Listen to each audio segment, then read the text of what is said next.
That's what I'm talking about.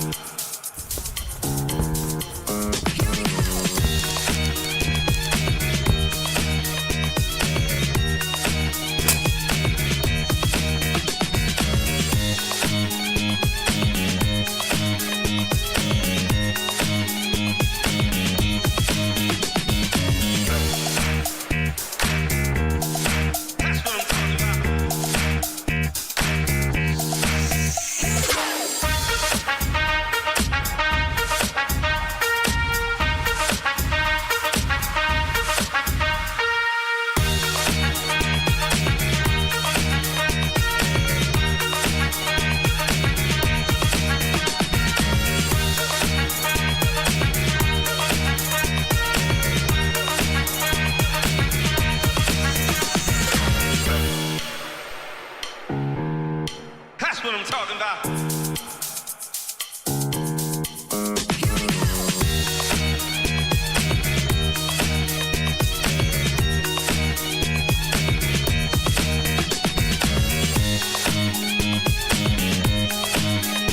All right, here we go on a feel-good Friday morning, and it is going to feel so good. I don't know if I can guarantee that you're going to laugh this morning, but I think you will. Rex Thompson is going to be joining up with us here momentarily. I want to. Speaking. How may I help you? Good morning, Alana. How are you? It's JD right across the street over at the Aired Out podcast. Good morning. I'm doing pretty good. How are you doing? Oh, we're doing 100%. I'm looking for Annette this morning. Is she there? I believe so. Let me check. I gotta put this lady on. You know, everyone knows Annette Beauvais. I mean, she is such a great lady. I love the on-hold music. Nelson's is a very, very busy place right now, as you know. They are in full mode right now for Christmas and Thanksgiving. Good morning, Annette. How are you? I'm doing well. How about you? I'm so glad to have you on. I'm looking right across. I can almost see you. I'm looking right across the street over at Nelson. You can almost, right? I just closed my door so nobody comes and taps on my shoulder while I'm on with you. You guys are in full Christmas mode right now, Thanksgiving mode. The decorations, I was over there yesterday, and it is absolutely overwhelming. I spoke with my friend Forbes yesterday, and he told me that he was over at Nelson Ace Hardware for an hour, and he says, I still didn't see the entire store. You guys are jammed right now. We are, most definitely. We are packed full. We've got all the goods that everybody needs for, the upcoming holiday, Thanksgiving. We're, excited about that as well. For a lot of people, it's their weekend to either start their holiday shopping or start decorating at home or both and, get to hang out with family. Eat lots of yummy food. So we've got all kinds of good stuff to go along with that too. We have rubs and sauces and brines and brining bags for your turkey. I've actually sold a couple of the Ace 5-gallon buckets this morning with lids for people who want to brine their turkey and don't like to use a bag, have a space to put that to keep it cold. So we've got roasters. We've got, all kinds of cookie sheets. We got a whole new lineup of bakeware by Fat Daddy-O's is the company. Lots of great bakeware and accessories. So if you're making cookies or pies or all those good stuff, we've got all kinds of stuff to help out with that too. I was talking this morning on WDV on the radio, and he's like, well, no, probably people have all the pans and stuff they might need already. I said, well, there's a difference between the pan you might maybe cook on every day and one that you want to bring out to your Thanksgiving table when you have friends and family over. So it might be time for a little spruce up on those pans. That's right. So right now you guys have a deal going on. You get a $10 Ace gift card when you buy a $50 Ace gift card. Now, I did a post last night about gift cards and how you should get them locally right now through December 2nd, I think. Yep, and that is a great deal. A lot of people will add that second gift card to their to their gift for someone, or just, put it in their own pocket and use it for something. You never know. Right. So it's a great deal. You can't beat it. I mean, if you're going to buy a gift card for someone anyway, Sure. you might as well come in and get that and get an extra $10. And maybe even put it as a stocking stuffer. But you guys have Right. Black Friday is coming up right away here. It's like right around the corner.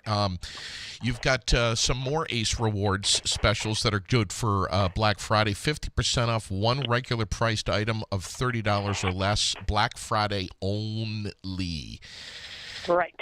And that's November 29th. My God, we're getting that's It's almost here. It's really not that far away. Is that a week from today? It is a week from today. Oh my God. Yep. The other thing is you can get a Ace Rewards exclusive offer, 15% off your next purchase of regular priced merchandise in store and online for 3 days only, and that's starting on November 30th. That'll run through December 2nd. So you got you got your specials that you guys do in house, and then you got your Ace stuff, which is on top of that. Right. So there's lots of offers, and I was talking about this morning some, Blackstone griddle that's a great price on sale right now, the 2-burner Blackstone. We've got actually 2 options for that. There's the regular standalone Blackstone that is what you would put on your porch, 2 shelves and a solid stand on it. And then there's also a portable 2-burner with scissor legs that you can fold down, so you can take it with you to your kids' soccer game or tailgating, bring it camping, to a picnic. So those are kind of cool. We sold quite a few of those. It's really a handy. It takes up not that much space. And even if you just want one, at home that's maybe not that big and you want to be able to store it away so it doesn't take up that footprint on your porch or your back deck. Yeah, great point. I see this Traeger Pro 34 wood pellet grill, $200 savings through December 24th, right up against the holidays here. That one's right up against the holidays. That one I don't have in stock right now because we have sold out of it, but I'll have some come Monday. And Ace was out for a bit, but we've got them back in. So I will have that, but that's a super deal. I mean, this Pro 34 is a big smoker. There is a ton of space on this. So it's an awesome smoker. I have a Traeger. I absolutely love it. I have the Ironwood 885. That's what I'm doing. We're hosting Thanksgiving at our house this year because the last 3 years since I got my Traeger, I've, spatchcocked and dry brined and smoked, a couple of turkeys for my whole family, and everyone's like, so we're doing Thanksgiving at your house again this year, right? Yes, we are. So what about the Weber? You guys have a Ace exclusive offer there too. If you get the Genesis SAE 325 or the SPS 325 gas grill, you get a free Weber grill frame kit. So what that means is, of course, you get your awesome, amazing Weber gas grill, but the Weber crafted frame kit is a kit so that you could use you pull out the grates on the larger side. You put this frame kit in, and there's a wok that goes in it. There is a pizza stone. There is a griddle. There is a stir-fry basket. So all these other options to cook. So that's why they call it their, crafted cooking kit, because you basically can do anything. There's a little smoker insert that can go in there, so you could smoke on that grill. So it's a really cool option, and then you get, the accessories to go with it for however your family likes to cook. So it's pretty awesome thing that Weber came up with here just a few years back. This is fairly new for them. Couple 3 years maybe they've been doing this. Buddy of mine says that he got a grill over at Nelson's and he doesn't even use his oven anymore. Year round. Year round, you can. Absolutely, on a Weber grill, that thing will cook all year round, doesn't matter how cold it is. That's the nice thing about Weber is, they're well insulated. The lid seals down. It might work a little harder if you're out there cooking at 20 below to keep your temp, but in general, like Vermont, cool weather during the winter, I cook on mine all year and I have no issues. None whatsoever. I loved being over there yesterday. All the Christmas trees, all the lights, all the decorations. You got everything in there. You got everything for Thanksgiving, too, if you need, like you said, bakeware, everything. And great gift ideas as well. Don't forget about Nelson Ace Hardware, especially Black Friday. They're going to have some great deals over there and lots of cozy gifts for under $10, too, like socks and, oh, my God.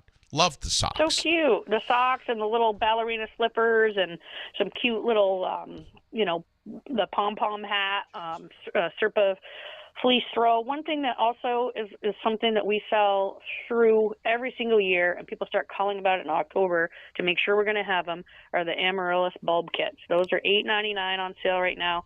I swear we probably sell 100 or better every year. It's just one of those things. It's a nice gift, and during the kind of, I'll call it bleak days of winter, you can put one of those in your window or on your kitchen table, and it blooms beautiful flowers. So that's something a lot of people are looking for too. And you mentioned the really pretty Christmas trees over there. Kelly and Jen got those all set up, and they just look awesome, that whole room. I loved it when it was just packed with grills. I love it even more with the Christmas trees, the lights, and everything. It just it kind of puts us all in a good mood right when we come in, just to see that. So festive, yeah.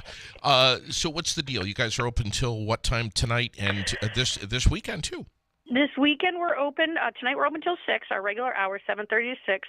Saturday 7:30 to 5, and Sunday 9 to 1. Next week we will be closing early on Thanksgiving Eve, which is Wednesday at 4, and then of course we'll be closed on Thanksgiving, but we'll be right back at it Black Friday 7:30 to 6. Annette, thank you so much for hopping on. Thanks for being a presenting sponsor, as always. Awesome. Thank you. We love you guys. Have a great day. All right. We'll talk to you soon. Have a fantastic weekend. Boy, I'll tell you, there's some really great stuff going on over there, too. The Smoky Woods barbecue grilling pellets. Oh, God. Love it. So many great ideas, Rex. Good morning, buddy. How are you? I don't smoke pellets. Whew. I only smoke meth. Boy, this is just how the morning is going to go, isn't it? What's up with the bowling shirt? Are you going to be polishing balls later? What do you? Anything to do with balls, JD loves. What are you talking about? Your bowling shirt. Show me. You must have your team name on the back of that thing. It's not a bowling shirt. That is an absolute bowling shirt. What are you talking about? If you told me we were going bowling, I would have worn my bowling shirt and shoes. When are you going to grow some hair on the top of your head? Those I'll days, come right back at you. Those days are long gone, my man. Good morning, Rex. Morning, JD. Welcome to Friday. TGIF. It is Friday. Did you see Jack Sparrow just walk by talking and singing? I did. Yeah, does that every morning. I saw. You know when I saw it first in Berry City, I was like, wow, that was wild. We were watching the zombie dance at the bus stop. Yeah. The guy with the one leg up, and he's like trying to hold himself up. Oh, my God. Oh, my God. Usually you see that in like Philadelphia and stuff like that, but now we're seeing it good old Barry. I want to thank Chris Massey for, you're talking about polishing balls. He says polishing your head, Rex. So thank you, Chris. I should have been faster this morning. That line should have come from me, and I dropped the ball. You a little sleepy this morning? No, it's just, wow, there's a lot of people tuned in this morning, buddy. What? Mary likes the shirt. Look at you, a plain Jane over there with the blue shirt. Well, this is not plain Jane. This is a Granite City MMA shirt. This morning, we have a lot to get to this morning. I want to ask you, and I've asked everyone this on Facebook, and the response that I got was unbelievable. It always is every year. I ask, is it too soon to put up the Christmas lights on the house? Why or why not? Tons of response. Is this a real question? This is a real. This is like a priority thing. I ask this every year. There's so many more things going on in the world, and we're talking about Christmas lights. It isn't even Thanksgiving yet. Okay, I have people that the full gamut here. People that put the Christmas lights up, never take them down. They're up there all year long. Oh yeah, that'd be me. That's the deal on my Christmas barn. lights during the Christmas. There's security lights during the summer. Okay. So you get everyone from G here saying too soon. You get people that it's like sacrilegious to put up the Christmas lights or any Christmas decorations before Thanksgiving. Then you got other people that are like, put the lights up if it makes you happy. If it brings you joy, put them up. doesn't matter if it's before Thanksgiving and then I ask about the Christmas music because there's radio stations that start playing the Christmas music. There's an easy solution to all of that. You don't turn that radio station on. You don't look at your neighbor's lights. What the hell does that have to do with anybody else? Who cares? You want to put your lights up? Put your goddamn lights up. Right. I thought we lived in America. Well, I America, know. right? I'm just saying, there are people. There's no debate. If it's your house, you do what you want. I understand that. But there's people that are driving down the road right now, this time of year. Yep. Going, oh, my God, look at this guy's house. Look, he's got all the goddamn Christmas lights up. It's not even Thanksgiving. Give me a break. God. So Karen and Kyle are driving down the road. Okay. So those people, you can't make them people happy anyway. They're going to find something else to complain Did you about. say Karen and Kyle? Karen and Kyle. Kyle with his drywall missile. Oh, my God. God, I love it. And come on. I mean, I think we make a lot of things out. Not to get into politics or anything like that, but we've been making mountains out of molehills for way too long, for some of the stupid, and on both sides. I'm not talking about either side. We're gonna make up where somebody finds on the onion that kids are shitting in a kitty litter box. All of a sudden, it's national news. It's going everywhere, even though it never happened. It was a hoax, but. It's the stuff we're focusing on is just silly, Chris. Like Patty says, tell them to drive back. I'll show them a full moon. What about the Christmas music, though? I mean, Sherilyn is like, oh, my God, did you hear the news? They started playing Christmas music. Yay! And over and over and over. I'm going to do it for punishment in my classes. All she listens to. I'm going to play... What is it? Mariah Carey Christmas. Over and over. All I want for Christmas is you. Exactly. So that all my students are ready to kill each other. Worst goddamn It'll make song for the I've ever best heard sparring sessions on Wednesdays. If I say to Sherilyn every year, if I can get through 1 year of my life without hearing Mariah Carey's All I Want for Christmas Is You, I will be a happier man. Just 1 year. Why? I hate that song. I hate every second of it. And then Sherilyn turns it up louder. I would too. She'll turn it up louder. I would waterboard you and play that in the background. Especially if I'm in the back seat with Lily and I can't reach the radio to shut the power off. Yeah, you're living in a woman's world at your house. Oh God, you're stuck. I'm telling you. Will White's, I have my son there. Will White's tuned in this morning. Oh, no. Rodney Nowak is on this morning. Oh, yeah. Yeah. So what I find troublemakers it right there. Exactly. I find it wild is the amount of people that you get on your Friday mornings. I mean, it just not even just your Friday mornings, but just your video.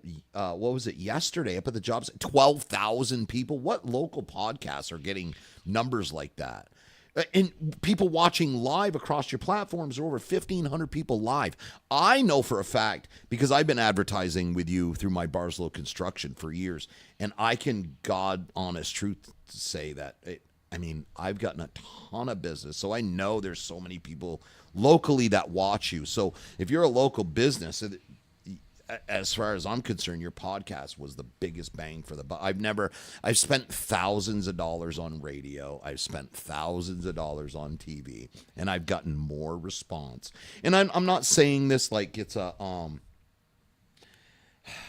for every single person's this is gonna be the guarantee, but we stuck with you the first little while, and then once our names started getting out there, and the first year, second year, I can still remember the first phone call, and they were like, "Hey, I saw your ad on Aired Out, and I went down there and I sold that job." I think the very first job was like a $30,000 or $40,000 job, just from advertising right here, and that was it. So it's awesome to see how far you've come along from the first days when you started and you were getting 6 people watching. Now you're getting 1,500. It wasn't 6, Rex. It was 15.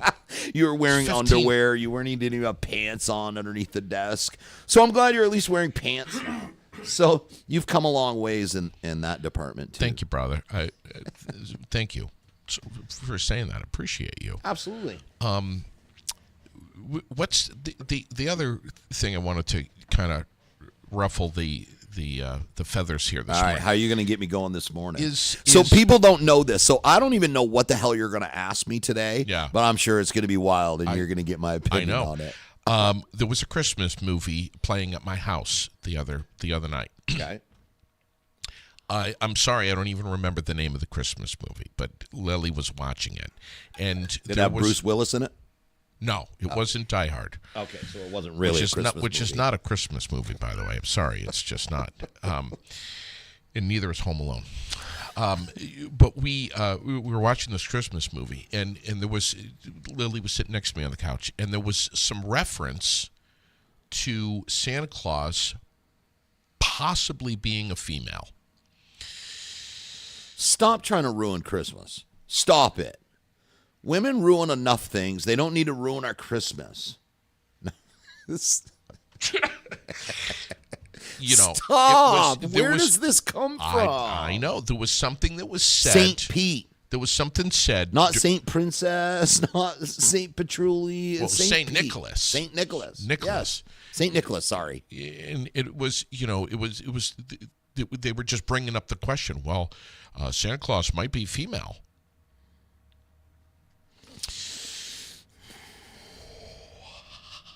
You should have looked your daughter right in the name in a stern face and said, "No, stop with the nonsense. Now go to bed." I looked up at Sherilyn and I went just like this. With those big old Santa Claus eyes. And she looked at me and went, "Stop it." Welcome to the Aired Out podcast this morning from Fly on the Wall Productions. We're live in Barrie, Vermont, where we have some rain showers right now. Rain and in the higher terrain mixing with snow today through mid-morning or so. Maybe some isolated showers throughout the day, otherwise mostly cloudy, mid-40s. Tonight, cloudy 35, and then Saturday and Sunday, rain and snow, more snow in the hills, more rain in the valleys. And that's good news for the hunters that are going to be out because they'll get some help tracking, right? No. With a little bit of snow on the ground? A little bit of snow on the ground, but the rain in the valleys is what'll screw them. Yeah, well. It's hard to track with rain. National Substitute Teachers Day today. They have a fucking day for everything, don't they? Oh, yeah, I know. National. I raised holy hell with the substitute teachers when I was in elementary school. Absolutely. That was like a free day to be an asshole all day long. You're like, yeah. We made a girl quit. I felt so bad. Dude, I didn't see her till later in life. She was like a bagger at Hannaford's Market. And I was like, oh, I felt horrible. You don't think about it when you're a kid. You're just like, oh, this is so much fun. I'm off the wall right now. This was before ADHD medicine. What I did to substitute teachers was unbelievable. I hope Lily never hears this podcast episode. I remember we had, I'll never forget it, Mrs. Rockwell, third grade. We had a substitute teacher, and the substitute teacher left the room almost in tears, and I got up on my desk. Should I admit this? Air it out, JD. Air it out, baby. Got up on my desk and jumped to the ceiling where there was an I-beam. You know, we had steel I-beams running along the ceiling. Got my fingers around the I-beam. Of course, I could never do this today. Pulled myself up, got my ankles around the other end of the I-beam, and was literally hanging from the ceiling when she walked back in. And then I went to the principal's office, and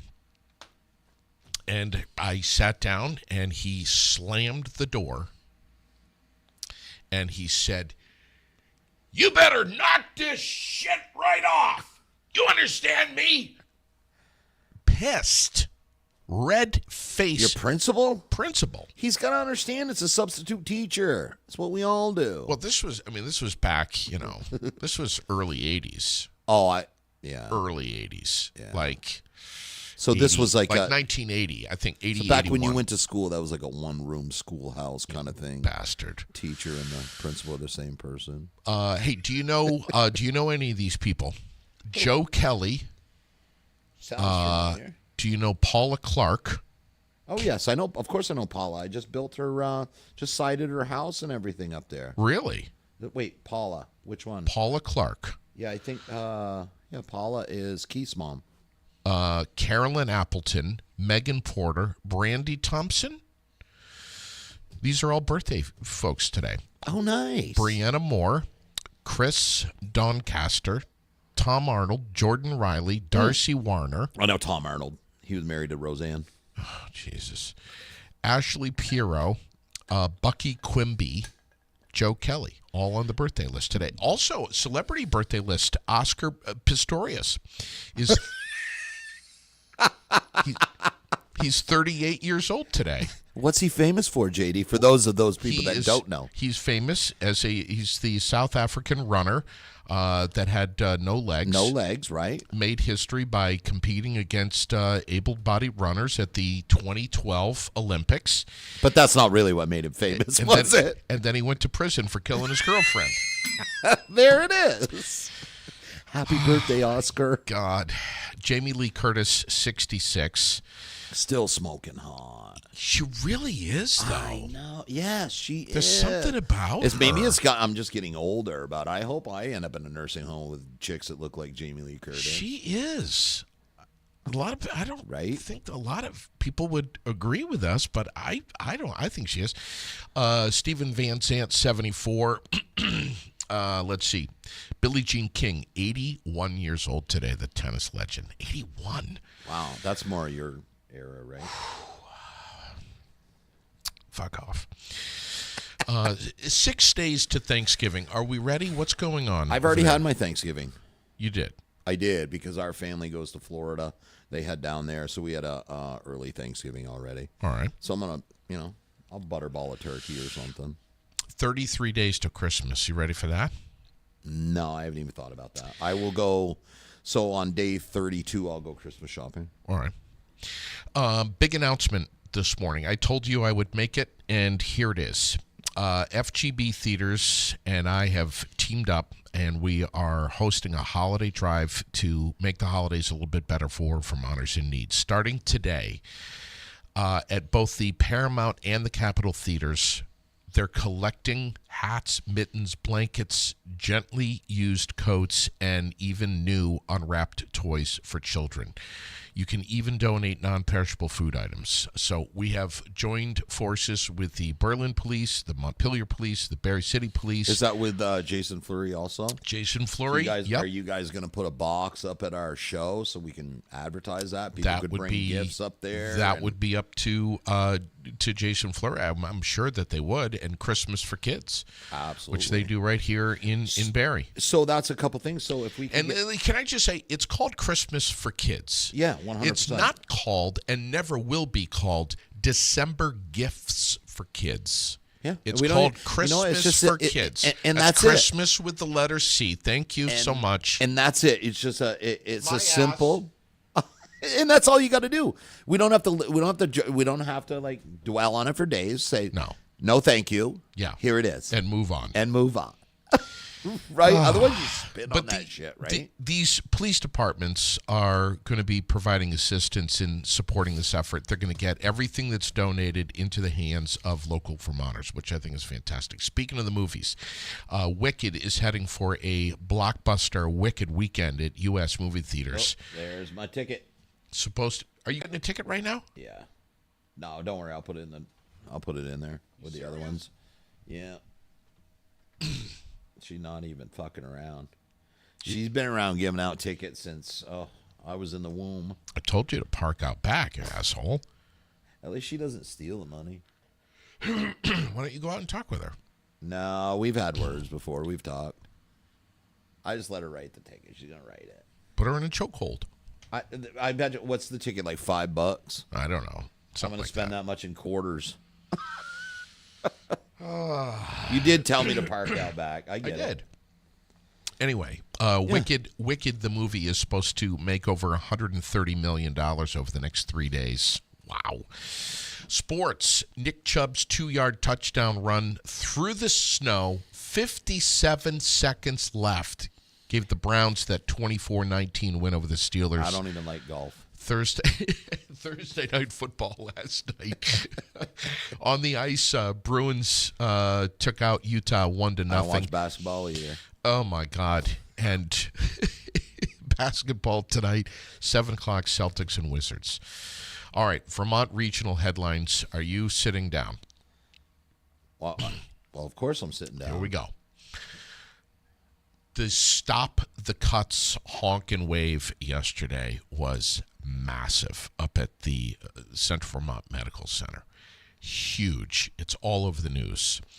All about the cuts coming to the psychiatric center and many That's other. exactly what we need right now. We should be cutting mental health out.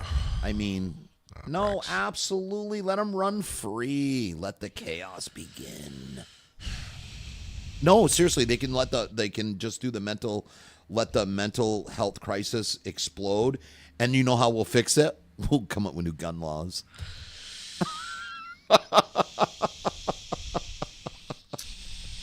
Am I wrong though? Am I wrong? It is not a sane motherfucking person that takes a gun and does stupid shit. Let's start with that. A lot of people turning up yesterday to support doctors, nurses, and healthcare in Central Vermont. And I honestly, I don't know too much about it. I just know that they're cutting 122. We're going to try to cut $122 million. What do you do? You have real budgets. Pushing off dialysis. So what do we do? Pushing off operations. It's private. It's emergency a private surgeries. Healthcare. It's a private healthcare. We do not have universal healthcare. I guess a lot of people don't realize that. Like, we don't have universal healthcare. You may have Medicare and stuff like that, but those are private hospitals. They're private. They have to run under a budget, just like us, just like my business, just like your business. So, do those cuts suck? Are they very important? Well, there's a solution to that. Oh, Jesus. But, we'll just do cuts. We'll have budgets. We'll have everything privatized. And well, if you have money, you can get health care. If you don't, well, too bad. That's the American dream. That's the way it is, your right? appendix needs to come out. Too bad. Get a better job, right? Stop being a victim. Blah. What are you talking about? Healthcare, man. Healthcare. That's what I'm talking about. Healthcare should not be just for rich people. Healthcare, you know what? It absolutely should not. Like, if I drive a private jet, guess what? I can have a nutritionist. I can live a long, healthy life. Yeah. I can do all that shit. When you have Medicaid, you get the absolute basic need, and that's it. You go in, you get your $50 visit. Hey, here's a handful of pills. Don't call me no more. Handful of pills. Massey says they're blaming old people and Vermont not having young population. Yeah, that sucks. I can't believe old people. Where the fuck did they come Patty's saying, JD, get the CVMC union on the show. Patty, you need to listen to Aired Out more frequently because we've just had them on. I don't know, man. There's ups and downs to having private health care, but I think we're a civilized country, and we need to have basic health care. That's comment here. If you're complaining about health care, you should be buying a new big screen TV.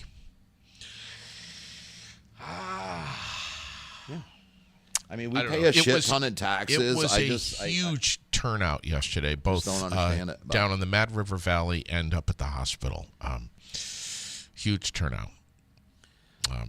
Advocating a private business not to do budget cuts. Green Mountain Care Board. I mean, this is all over. But what do you do? What do you do? You're a private business. Could you imagine? Imagine this, JD. Yeah, let's but when look I at it, go let's get look at a it different. fucking Band-Aid and they're going to charge me $30 for a Band-Aid. Absolutely, because, well, most of the time it's insurance companies and that whole scam going on. But it's privatized. Yeah. But everybody's got to make a buck. So it's just like the government. It's a monopoly, and you don't have to be a genius to see that. I mean, it is. It's so obvious. Still a privatized business. Yeah. If you were sitting here, JD, and your cost to run this right here was $5,000 a month, and you're pulling in $2,500 a month. Could you imagine somebody out there and protesting, going, "You can't cut the budget on your aired out podcast"? So that's the downfalls of having a privatized and capitalist healthcare system. Yeah. So a select few, the 1%, get the best healthcare. The rest of us, bend over. We have a man wanted in connection with a stabbing Monday night in Groton that's been arrested. Brandon Lackey, located yesterday in Grafton County, New Hampshire, is being held as a fugitive from justice, stabbed an acquaintance multiple times and stole the man's truck. The victim suffered serious injuries in the stabbings.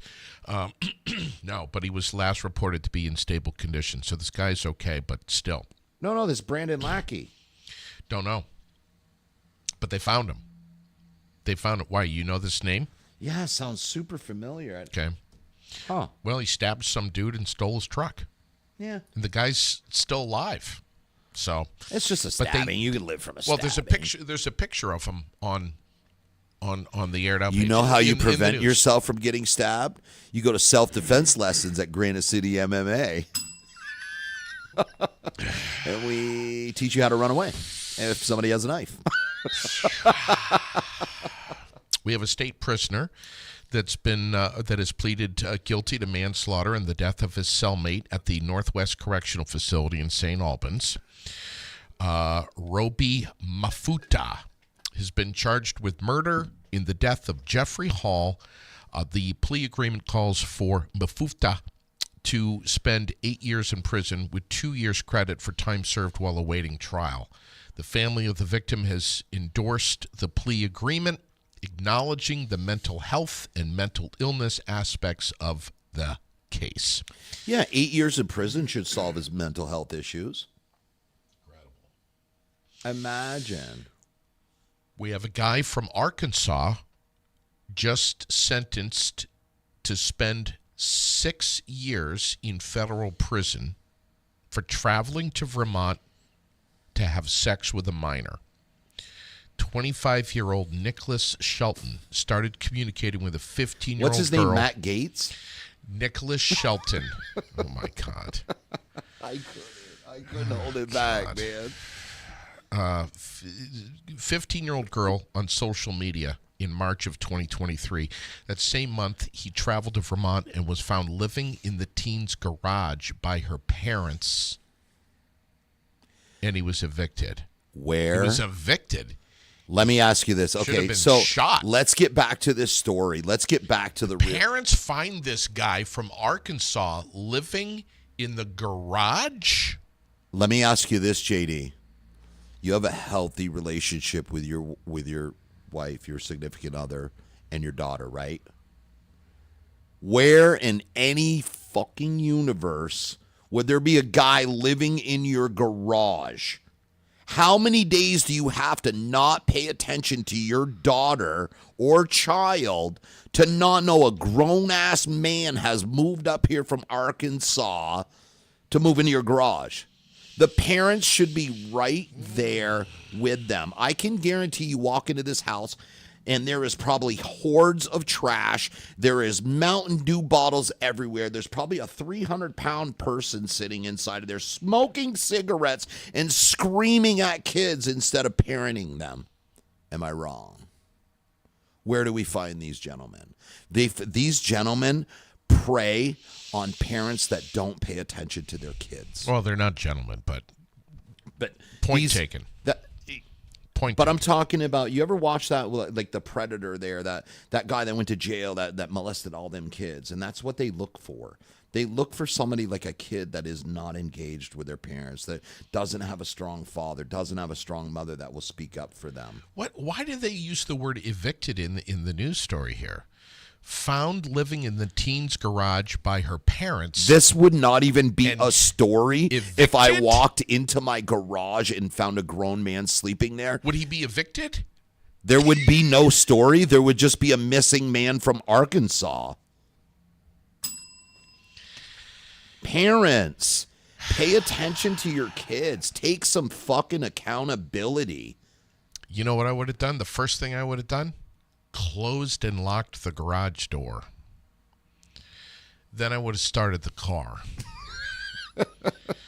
The teen ran away and was found camping with this guy in the woods near Essex and later told police that they had engaged in sex. Ugh. Where's the father? Where's It's the first father? thing I ask. Yeah, Where's the father? I asked Because her too. obviously, when a little girl is paying that much attention to a man that is twice her age, 3 times her age, there's something missing there. There's something. Similar to you. I'll tell you, if I go away someday and you never see me or hear from me again, it's because I came home and found some guy trying to get into my house or trying to get in with Lily. You'll never see me again. The crazy thing to me is gone. There's predators everywhere. We all know this. But as a parent, you have to take some sort of accountability when if your kids are doing that stuff, there's something going on. There really is. Yeah. And you know a lot of that, you know what a lot of that boils down to, is our family, our government, we're turning a culture into single parents, or if you're not single parents, you're 2 working parents that are never home, and it's Sure. teachers raising our kids, it's Facebook raising our kids, TikTok, Snapchat. That's what's raising our kids. We want to be too much of buddies with our kids. We don't have time. We're tired. We don't want to parent them. So, and this is absolutely understandable. So we've ruined our family structure. So when I used to come home as a kid and my parents were tired, instead of getting beat by my father, my grandmother was there. So our whole family dynamic has changed. The grandparents are no longer there to pass our grandparents do not pass knowledge down to us. They're too busy fucking supporting us. Our parents are supporting us. They're working all the time because that's what it is. Yeah. Our grandparents, that's why we're losing all of that knowledge of canning, of gardening, homesteading. All of that knowledge is getting lost because it skips a generation. It's the grandparents. So what are we doing now? We're like, we're too busy, Mom and Dad. You need to go to a nursing home. We'll come visit you with the kids every once in a while, instead of keeping our family together. When we have our family together, you are so much more powerful. You can become rich as a family. Look at Muslim families. They have 15, 20 kids at a time.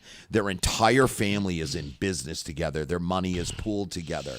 Our family, my family, we based our business plan on that same exact thing. Our homestead, our businesses are intertwined. Our money is intertwined.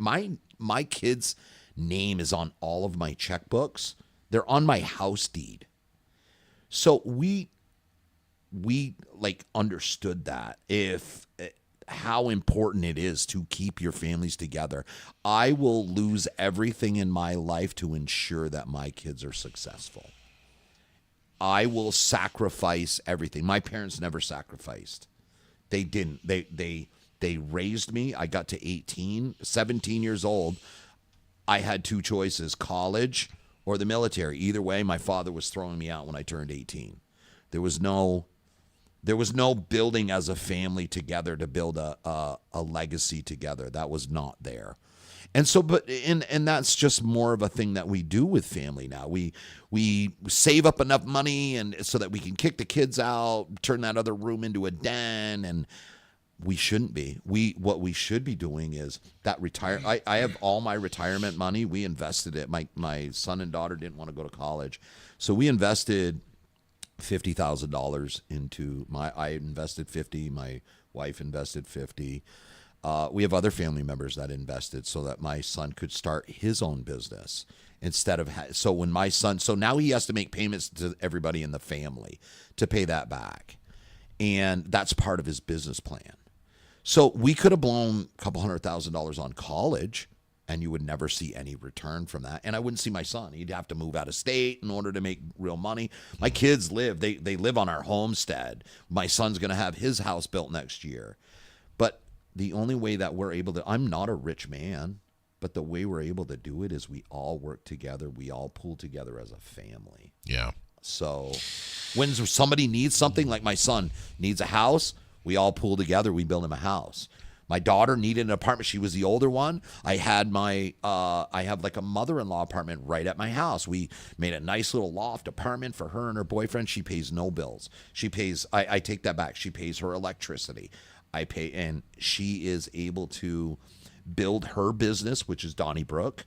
She's building that business up. My son has Valet Drive LLC, which is a real estate company. I have Barzell Construction, and we intertwine our businesses together to benefit each other. I have another nephew that's getting ready to graduate from college for business management and real estate. So we keep adding our family to this. Wow. What a concept. It's not a concept. That's what we used to do. Those are the old ways. Those are the old family farms. The grandparents moved upstairs. The kids took over of the house. The grandparents helped with the babysitting. What do we have now? We don't have that.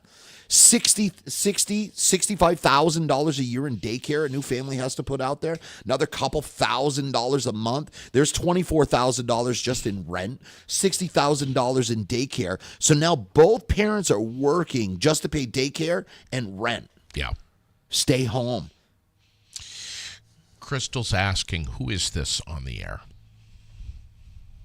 I am Rex Thompson. I own Barzlow Construction. I also happen to be one of the co-owners of Donnybrook Fight Promotions, and I'm an instructor at Granite City MMA. I have lived around the world. I left Vermont when I was 17 years old. I was a huge staple here. I was kind of a scumbag every once in a while. I was a kid. I drank. I did stupid shit. So luckily, I went in the military. I did the whole military thing. That's probably the thing that saved my life. After the military was my wife. What did you do in the military? First, I was 11 Bravo. I went to Fort Drum, New York. I got out. I was still super young when I came back here. Had an attitude as an 11 Bravo infantryman. So I ended up going back in. I reclassed over into aviation. I ended up getting orders to go to Central America. I got attached to Special Operations in Central America. We spent the 90s chasing around Pablo Escobar everywhere down there. So we didn't know who we were chasing back then. It was just I wasn't I wasn't a colonel or anything like that. So all we knew was what our rules of engagement were, what our escape and evasion was, and what we were supposed to be doing. I've always been obsessed with Pablo. He gave me Pablo was loved. He gave me the shirt. The hardest part about that was because Pablo did more down there than the government did. Oh, of course. My God. Of course he did. So he was loved by the people. He really was. Very much. Our intelligence was horrible when it came to tracking that guy because you couldn't. It was hard to get good intelligence down there. Wow. So now I'm back to Barrie. I own a construction company up here. I run my mouth all the time. I rub people the wrong way, but I say what I want to say, and I have some strong opinions. And Do you have a strong opinion about this in the news? Vermont has been awarded a federal grant for over $5 million to help expand broadband internet in the state. The money will help Vermont implement its digital equity plan designed to provide expanded access to reliable high-speed internet service. The Digital Equity Plan calls for providing reliable broadband to all Vermont residents by 2035. That's awesome. So by 2035, they'll have some other new technology and it'll be already outdated. The state We broadband. move at a snail's pace up here. I can remember being in Seattle, listening to like Pearl Jam, and then there was 9 Inch Nails, and people out here had never even heard of them yet. We're so far behind. Perfect.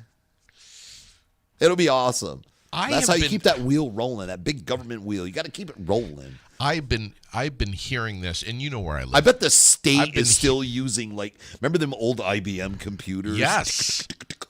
With a dot matrix printer. Yes, the dot matrix. I'm surprised the state isn't still using it.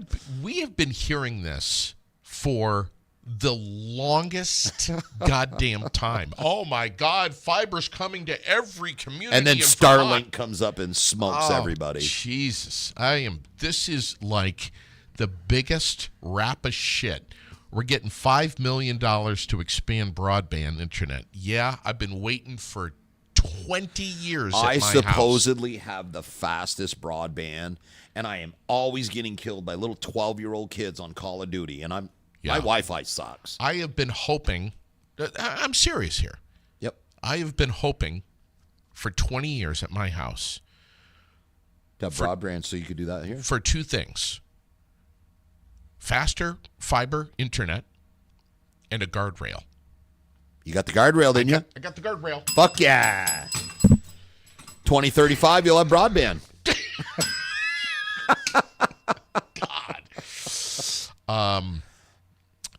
Lots to talk about. Pack the Pantry is going on right now. Nice. If you have a chance to get over there by Price Chopper, or what do we call it, the marketplace or whatever it is now, get over there, bring some non-perishable food items, and help them. Oh, you're talking about the marketplace down? Yes, that's right next to the, what is it? KOB and Barry. No, it's not Barry Electric anymore. They just changed the name. Good, Greg Isabel. Yeah. Good dudes down there. Yeah. But KOB. But it's behind KOB, right next to the Price Chopper. Yeah. So I don't think a lot of people realize we always have to go to Home Depot or something like that to get your kitchen cabinets and your vanities. And that's the only place to get them in stock. But what I'm hearing, and I need to get down there, is that they have those stuff right in stock. Right. It's beautiful. Yeah. Absolutely beautiful. You should go with me. We should go over there sometime. Absolutely should. Absolutely. You know Brianna. My daughter does. My daughter went to school with her. She likes her. Great. She's been telling me I need to go down there. So my daughter's been reminding me. You've been reminding me, and I need to either shit or get off the pot. They're open till 5 today. Saturdays 10 to 4. They're on Instagram, Pinterest, TikTok, YouTube, Facebook. They're everywhere. KOBkitchen.com. But if you stop off, they've got the tractor trailer right there for Pack the Pantry, also known as, of course, Stuff a Truck. And you get over there and bring some food. It's all going to stay local. It goes right on Keith great. Ave. It goes right to Keith Ave, to the Salvation Army food pantry That's over great. Believe it or not, when I was a kid, I lived off that food pantry. A lot of times my dad's paycheck didn't make it the week. Yeah. And I can remember right over here by Spalding High School, they had the community action, just being so embarrassed standing in line to get that big block of cheese and the butter and all that shit. We should mention that, and I almost forgot. Veggie Van Go is going on at the Barry Auditorium right now. That's through the Vermont Food Bank. You drive up there to the Barry Auditorium. Started at 9:00. You go right up there. Oh, I saw that when we set up, when we were setting up for a show over there. I saw them out there. The big line of cars going down through. Yeah. And I mean, that's kind of like, it's great that they're doing it. It's sad to see that many people that need it. Right, exactly. But they don't do that. It's not that often. So it's like, go up there. We should have community gardens all around Barry. Why don't we have those? I don't know. You want me to raise your blood pressure a little bit more? It was so nice to see Chris Peralt and Big Ed the other day on the job site. So I got to tell them. So I was talking with JD earlier about this because he's like, those two guys together, yada, yada, yada. I said, you know what they remind me of? And this guy tells me he doesn't remember this. Like, was I living in the Matrix, or is he just, I don't get it. But on Looney Tunes, you had the sheepdog, and he protected the sheep. So this reminds me of Ed and Chris every day. They walk into the gym, they shake hands, hey, how you doing? Then they close the cage door, and they beat the shit out of each other. They come out, they have bloody noses, black eyes. They come out, and they're like, all right, George, I'll see you tomorrow. and they're back to being friends. Vaguely. So What? that's how those guys remind me. It was Looney Tunes? Yeah, Okay. absolutely. The old sheepdog and the coyote there. He was always protecting. Remember, the sheep would like the coyote would dress up as a sheep and try to sneak in, and he would always get caught. But it's funny because they're best friends outside of that. Kind of like politicians. They get us all riled up, then they clock out and then go to dinner together and shit like that. I think, oh, wait a minute. Yes, I do. I do remember this. I'll put it on the screen right now. Yes. Oh, yes. He had the hair down on his. Yes. Yes. Okay. All right. I remember. Yes. All right. God, it's been a long Bugs time. Bunny. Sorry. Professor Sherman. Oh, hey, I got to give a shout out to Professor Sherman and Professor Anthony. They are fighting this weekend in a super fight in New Jersey for the Masters men's 160-pound title for, I can't remember the name of the promotion, but he's going all the way to New Jersey to go against them. These are two OG guys. They've been around for decades teaching jiu-jitsu between New York and New England. So it's going to be a good match. It's, Dennis is the one that I went against. Yeah. Up there. Super good dude, really knowledgeable. Yeah. Him and Ed Anthony have come up. They've been around forever. So that's What's a super the deal good with match. the Battle in Berry 15? Oh, my God. How exciting is this? So It's a couple of weeks away, Rex. So, bro, check this out. We have over 15 fights. We have 4 professional fights. We just booked Lucas Rosa for a professional MMA fight. He is the brother of Charlie Rosa from the UFC. He'll be there cornering Lucas. We have one of Alex Pereira's amateur kickboxers that's going to be there. Felipe Silva's going to be there with Corey Norman and Aiden Dobo. This is just crazy. Chris Peralt is the main event. So Chris Peralt right now, for those of you that don't know, Chris Peralt's been on a tear in New England. Yeah. He had 7 amateur fights. He's up to like 9 fights right now, and he's still undefeated. He's 2-0 as a professional. He was 7-0 as an amateur. He just took out a pro Oh my God! pro fighter. Co-host there. Minute The guy was 18. from the Brazilian top team. He was on a tear. The guy had over 30 professional fights. He was supposed to be going into the UFC, and Chris stopped him in a minute 8 seconds down in New Hampshire. Oh, I said minute 18. All right. Minute 18. You're absolutely right. Yep. Unbelievable. So yeah, just Why is Chris Peralt such a humble dude? I mean, I was just over there the other day at the job site. you have to meet his family. You have to meet his So dad humble. because he comes from a huge family. Doesn't seem like a fighter. No, He seems like a lover. he is that farmer kid. He's got the, because he's a wrestler, so he's got the mangled ears, and he's just the nicest guy, and he smiles at you right before he tears your head off. He has so much natural ability. He's an athlete, his work ethic. So that's what makes Chris, because Chris came from, this goes all the way back to his mother and father. They are the hardest working people you've ever seen. They they come from that generation, and they had dozens of kids, and all of their kids, like, so when the 2 boys would start fighting or something, the dad would be like, yep, let them settle it. You know what I mean? So those days are long gone. he taught their kids. You have DCF on your doorstep the next day. He taught his kids respect, to be polite. He gave them a work ethic, and Chris has transferred that work ethic to his fight ethic. He's in the gym 6-7 days a week. When he's not in the gym, he's doing wind sprints. He's either working. When he's not working, dude, he goes and does workouts before going to work for me. That work ethic, I 100% blame that on his father and his family upbringing. They're a huge family. His brother, matter of fact, his younger brother just married Gunnar Olsen's daughter. You told me this. Gunnar is like a huge staple in the wrestling community. He's best friends with Coach Mike Brown from American Top Team. So they just come from they're into that grind. They're into just the whole work ethic grind, the whole thing. I was there for, I don't know, maybe 20 minutes, half an hour, freezing my ass off. Just wanted to get in the car, turn the heat on, go home, take a nap. Yeah. Those guys are busting their ass. Yeah.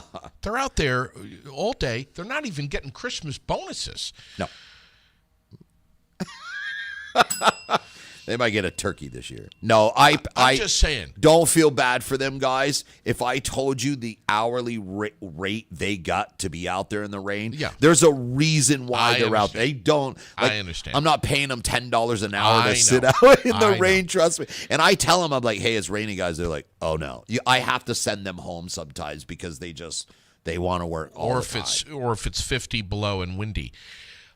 But if it's 50 below and windy, then Ed Collins is 100 feet up in a tree, limbing it all the way down and cutting it and topping it. Dead serious. They're tough boys. Yes. But then they go from the job site to Granite City MMA. Yes. For hours. They get there at 5 o'clock, start stretching, and they probably don't leave until 9 o'clock. And beat the shit out of each other. Oh, my God. Like, after they've been working together all day. So they'll start the open mat. They sit through class. These guys are professional fighters and they still sit in gi classes. They still sit in all of the advanced classes to perfect their techniques. Ed is just a different kind of special. Yeah. Ed is Patty. a really great guy, but he comes across gruff, and it's hard to get past that rough exterior. Do you know what Ed said to me? We had horrible reception there, so I had to kind of abort the broadcast. But we got chatting afterwards, and Ed came right up to me, and he's like, "Please, JD, punch me in the face." What? And I'm like, Ed, I like you. He's like, it's not about whether you like me. Just punch me in the face, please, so that you can feel it. I'm like, Ed, I'm just not going to do that. I don't. First of all, I don't want to break my hand. And he's like, you'll see that. And then he starts punching himself in the forehead, and he's like, "Come on, just punch me, just punch me." And I'm like, "I'm not going to punch you, buddy." What was he doing? Do that again. Going like this. I think he was going lower, wasn't he? Oh, my God. You're making me ring the bell so much this morning. But anyway, it was amazing to just be there and see these guys, and I hope to go back soon. Yeah, they smashed that framing out. I went from Ed Collins to Maisie LaJeunesse in 24 hours. You know what? That's Maisie a roller coaster. Would absolutely love Ed. Ed melts when it comes to kids like that or animals. Like all the animals. He comes into my house. He's got a soft side. Yeah, he just lays down on my floor, and all the cats and my little dog sits on his face. They can't get enough of him. Well, you've seen Athena. Oh, yeah. She's enormous, all 3.2 pounds of her. Is that what she is? Yeah, 3.2? she sits right. That's how she wakes me up in the morning. You should have brought her in here this morning. I was gonna, but she was still nappy. She had a long day. She had a long night. Yesterday, Maisie LaJeunesse, I went over to Meals on Wheels, so just walking around broadcasting, and what an incredible operation it is over there, Meals on Wheels. But to see Maisie, who volunteers over there with Elizabeth Peralt, unbelievable. That's awesome because it's just incredible. Those Rex. people need that structure, something to do. They also need to feel a worth. Purpose. Purpose. Exactly. Yeah.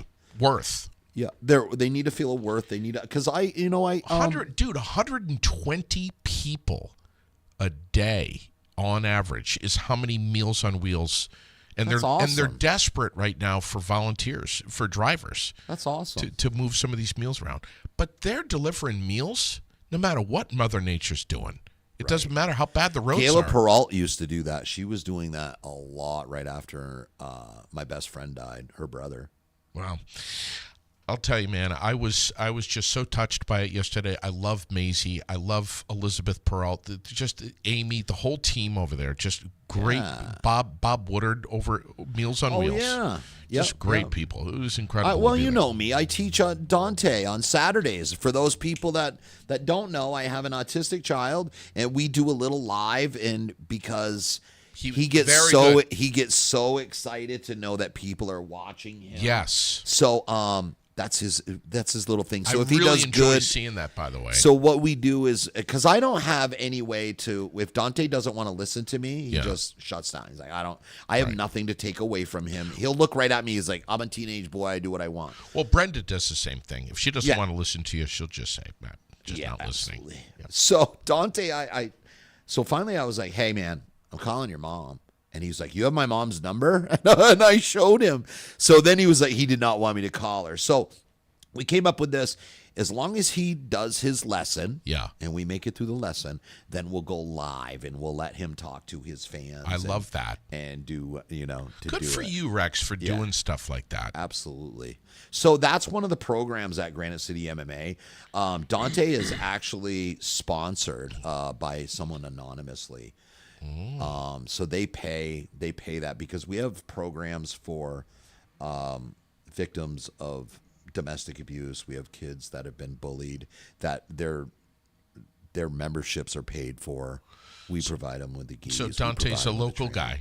Yeah. Local kid. Yeah. Autistic. Yes. Has he been bullied? Yes.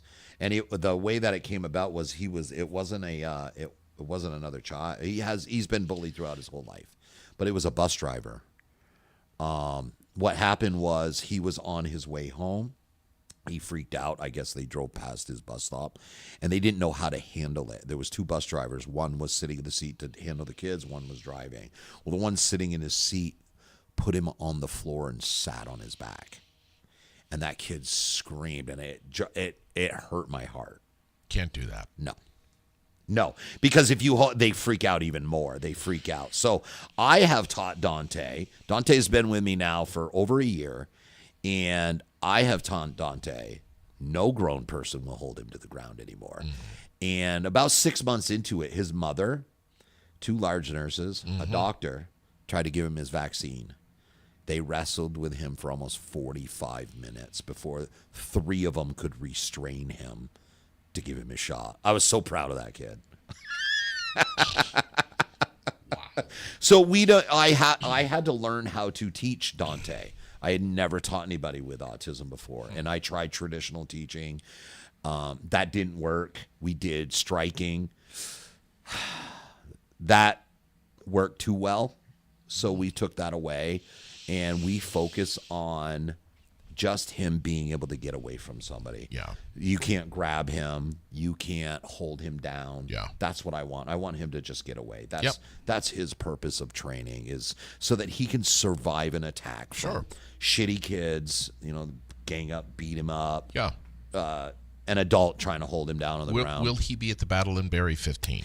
No, he doesn't come to them because he gets overstimulated. Yeah, There's right. too much going Too many on. people. Yeah. Yeah. But you can watch him every Saturday. You get on my Facebook page, and I'll share it on Aired Out Please, for you. would you do that? Okay. Yeah, he likes to see. He goes on and reads the comments. All right. And I stuff. really want you to do that. Absolutely. You get it to me, and we'll 100%. post it up. The other day, I pulled around back behind the Panera Bread building, and I took a photograph. Yeah, of the New building. Mexican restaurant. Yeah, I didn't know that it was going to be a New Mexican restaurant. Apparently, it's called Casa Grande, and they have some locations. You know how I found out it was a Mexican restaurant? Oh. I went to the Aired Out podcast page on Facebook, and I liked and followed it, and it popped up on my feed.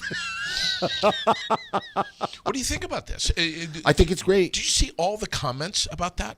So many No, comments. that's great. The last thing we need is another Mexican restaurant. Oh, the most important thing we need is another Mexican restaurant. Wait a minute. It's a private fucking business coming to know. Vermont, bringing jobs. Why are we upset about this? Well, there's people that are upset, but there's also people that are very happy. I'm very happy. I love Right. Mexican food. Like real authentic Whether I like Mexican food or not, it's another business coming Thank to you. town And it's been filling one of our vacant. empty fucking buildings. It's been vacant for so long. I'm thrilled. I think it's I'm not. fantastic. Fuck it. I'd rather watch a vacant building. One of We the- don't need any more. One of the comments that I literally laughed out loud was, so I can't remember who it was that wrote it, but he said, "Oh, too bad it's not another bank or tire place." And you know the worst part about it is we still don't have enough tire places. Wait until right the first snowstorm. There'll be cars parked for Budson's, the tire warehouse. It'll be everywhere. Oh, JD, give me 2 seconds. Yeah, no. I've got to read this story here. It's a couple of days old, but the Burlington City Council on Monday approved 3 measures aimed at improving public safety. I'm going to read this slowly. The Burlington City Council, again, approved 3 measures aimed at improving public safety, including funding for more officers on Church Street. Don't you remember the push to eliminate the police, to defund the police? Oh, I know you do. Another charter change to ban guns in bars and crack down on trespassing. These were all subjects of discussion Monday at the Burlington City Council. The council voted to designate $60,000 for more uniformed officers on and around Church Street. I don't know if you've seen all of the Christmas activities and Santa Claus parades and everything coming to Church Street, but I mean, there's a ton of stuff coming to Church Street.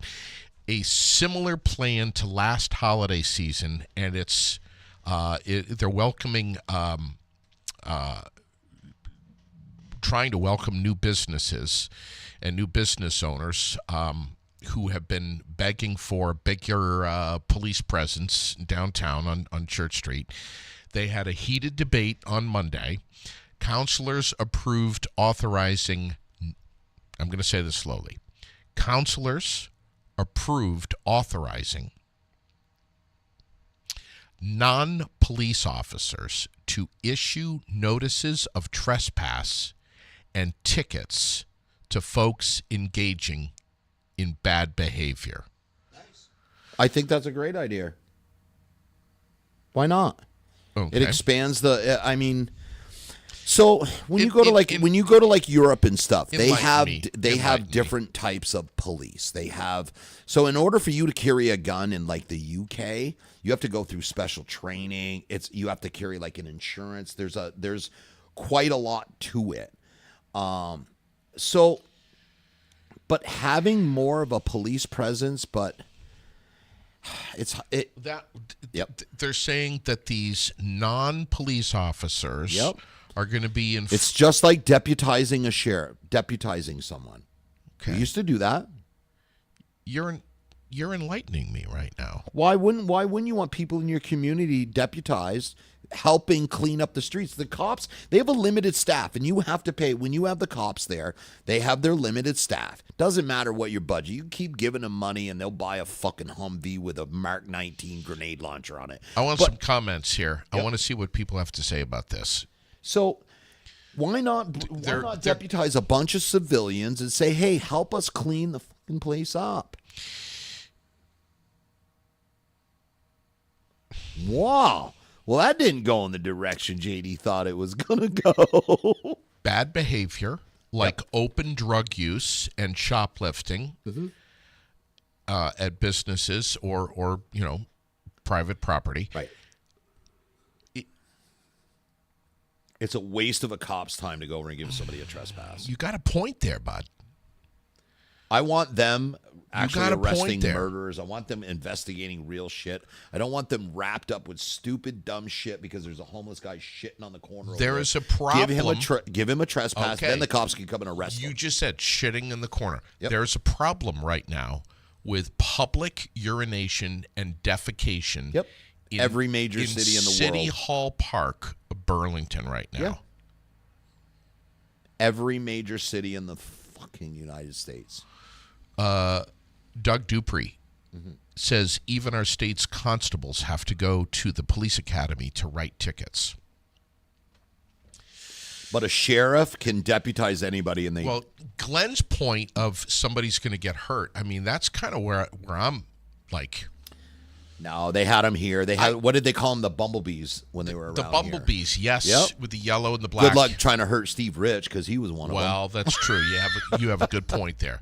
But some It's nice. super easy to teach de-escalation. That's the number one thing. If you're going to send these people out, you can't have little Nazis running around, trying to engage and escalate situations. It's basically, here's your ticket. If you don't take it, then we call the police. The police come and arrest you. Councilwoman Joan Shannon says, and I quote here, "Of all places, it's not okay to be urinating and defecating in City Hall Park. It's a health hazard. It's not okay to be urinating and defecating on Church Street Marketplace."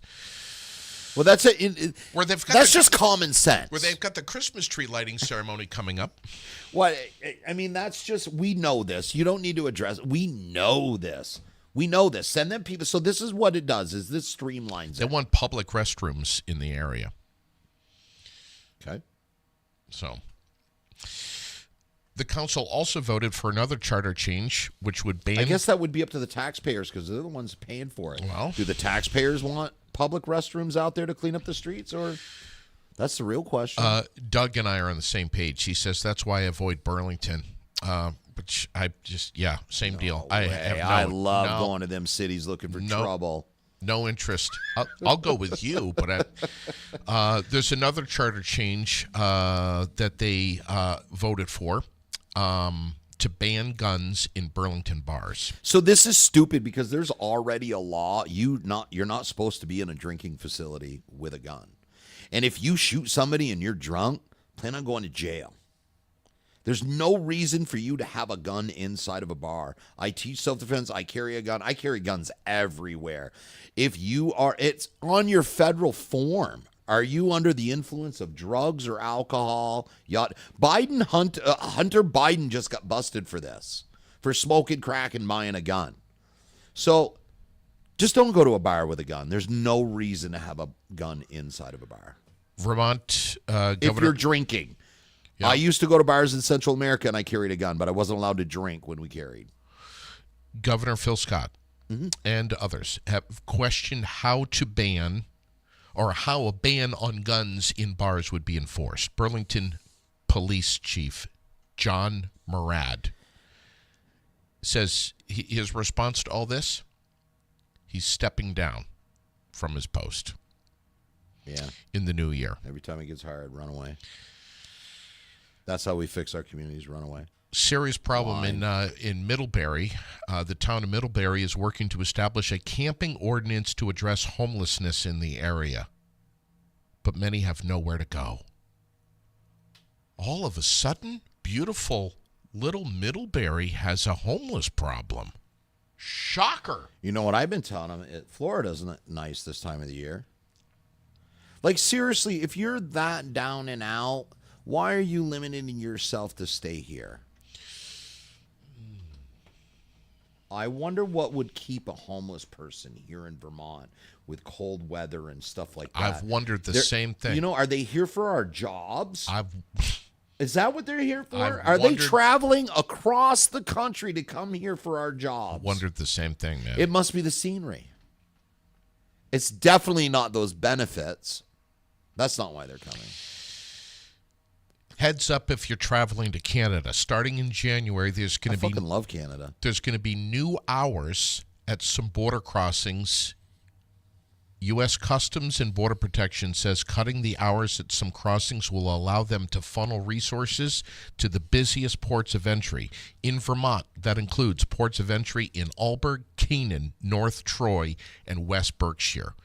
That got a lot of response on the Aired Out page. People saying those basically people coming across the border. saying there. the doors are open now. Okay, so I'll talk about this, and I'm a bit more biased when it comes to immigration, these people that are sneaking across the border, okay? And I'll be 100% honest about that I am biased when it comes to this. I used to live with those people. I was embedded with those people. I lived with those people. The people that come across the border are so fucking desperate to get out of their situation. If you've ever been to El Salvador and watch MS-13 take a human head and use it as a soccer ball, and that could be a child's head from their family because they somehow cross them in any way. There's no protection down there for those people, so they have to go through what's called like the Darien Pass, and it's full of predators. It's full. These people coming across the border looking for refugee and asylum, those aren't where your terrorists are coming from. Terrorist foundations, cartels, fucking buy you a visa. You overstay your visa. You come up here. You can't. Those people muling. They're not muling across the Darien. It's hard. You can't carry enough stuff. You pay. They have billions. They have as much money as governments do. So they're shipping. They're underground. Whether it's submarines, whether it's plane. I know because I worked Joint Task Force Bravo for counter drug enforcement in Central America. It's not those people. The last thing they are doing is there's no DEA. There's no intel on the Darien Pass. They're not down there. That's not where they are. Because that's not where they're bringing the drugs in. That's not where they're sex trafficking. Terrorists have plenty of money. You don't think Beirut and all that, or Hezbollah and all them guys, you don't think they have the Russian government, the Iranian government? You don't think they have money to get people here? They're not hiking them across the border. There's too much chance of getting caught. What? Just do an Elon Musk and overstay your student visa. That's all you got to do. There's so many easier ways to do than chance all of that to come across. So those people, I encourage you, go to the border. If you really believe all those people are coming here to rape your kids and pillage your house and everything else, go down and meet them people. So the first thing that happens, they come to the border and they ask for asylum. The ones that try to sneak across, if they get caught, it's automatic deportation because they didn't do the right channels. So those guys are all done. But what's really happening at the border, everybody thinks it's those ones sneaking across the border. It's not. They come to the asylum. So they said all these people coming across illegally are getting benefits. That's not true. Let's talk about this. When they come through, they come to that border, they ask for asylum or refugee. They get pre-qualified, if they get pre-qualified. If they don't pre-qualify for a refugee status or an asylum status, then they get sent for the deportation. The other people that have an actual case for asylum, they'll get to whatever the detention center is, and then they'll be shipped off to whatever city, and they get benefits. They'll get a phone. They'll get a room while they're waiting, because it's a long process and they don't qualify for any other benefits. They don't qualify for our welfare system. How do you know about this shit? I used to live in Central America, and it's if you get past all the hyperbole and look at the process, you can get right into the Border Patrol, and you can look at the process to come across the border. It's something you can look up. So with that said, we still need reform. I absolutely believe that. But what people don't understand, a lot of those people that come here aren't coming to stay. They're coming here to work. They come here, they work, they send every penny they have back to their family back here. I agree. If you are a criminal and you get caught doing something fucked up, I don't care if you get deported or thrown in jail forever. But when you come to our country, you need to abide by our laws. If I go to another country and I do something fucked up, I'm going to jail. I'm not allowed in that country. I'm gone. We cannot. There's no gray area when it comes to a criminal from another country. You're a criminal from another country. We should treat them just like Russia does. You're either going to a gulag somewhere or inside China. You're going to a gulag in Alaska. But yeah. Did you see the photos in the video of these guys crossing the border up in Derby line? Yeah, absolutely. It was a Sikh. Did you hear I laughed at the comments on that because Did they're you like, hear look that at the podcast episode like, where I had the property owner who had the game cameras that got the pictures? Did you hear that podcast episode? I didn't. I saw a bunch of comments on it before when it came up on Facebook, because the biggest thing that drew everybody in was because the guy was wearing a turban. Yeah. So people see that and don't understand the difference between what a Sikh is and what a Muslim is. Two different people. Yeah. One of them fights for us and is our ally. That's without so. But Rex, it's illegal. It's still illegal, Absolutely. and it's still unsettling to see. I don't care if they're wearing if their head's wrapped or not. I don't. That trail's been used for years for college kids running fucking weed across there and shit. Yeah, I've heard that. They were always using that trail, the long trail and shit. Prohibition stuff. Yeah. But still, man, it's unsettling as hell to see. These guys desperate are crossing human beings coming into across the people's border. Backyards, man. That's got to be scary. Would you want to live on Derby Line? So this is where I'm biased. Once again, I've lived with those people. I'm not scared of them. It's hard because it is a double-edged sword. I understand, and I understand people's fear. I don't have that same fear. I don't. I know they're desperate. I would honestly probably give them food and water. That's just me. Ladies and gentlemen, the soft side of Rex Thompson. I know, and I'm such a prick, but I do feel everybody thinks you're a right-winged wacko. You're really not. I lean. You're all over the. You're just like me. I lean a lot more liberal. I'm more of an independent. My biggest thing is I don't care if it's a good idea. I don't give a fuck what party it's attached to. Right. Common sense. And that's why I'm not good on the whole immigration thing, because I am biased and I have empathy for those people. Friday nights I used to go down. So those people are so poor in that country, like in Honduras when I was down there. They couldn't afford cocaine. You could buy a duffel bag of cocaine for less than $500 of uncut cocaine, and they couldn't afford it. So they used to huff glue. They would take rubber cement because they could get that, and they would huff it. And the kids down there were just, the street kids were everywhere. So on Friday nights, I would go down, and they told us to never give them money because they would use that money to buy rubber cement and huff it. So, or paint, you would see them. They'd have gold lips on because they were huffing it out of that. It's just huge, just zombies walking everywhere down there. Honduras. In Honduras. They just didn't have anything. And so I used to, every Friday night before I would go out, that's what I would do. I'd grab a bunch of the little kids. We'd bring them out. It cost me $2. Literally $2 fucking American dollars, and I would feed all them kids. Wouldn't never give them money. The ones that were really hungry would come and eat. The ones that just wanted more glue just wanted money. Wow.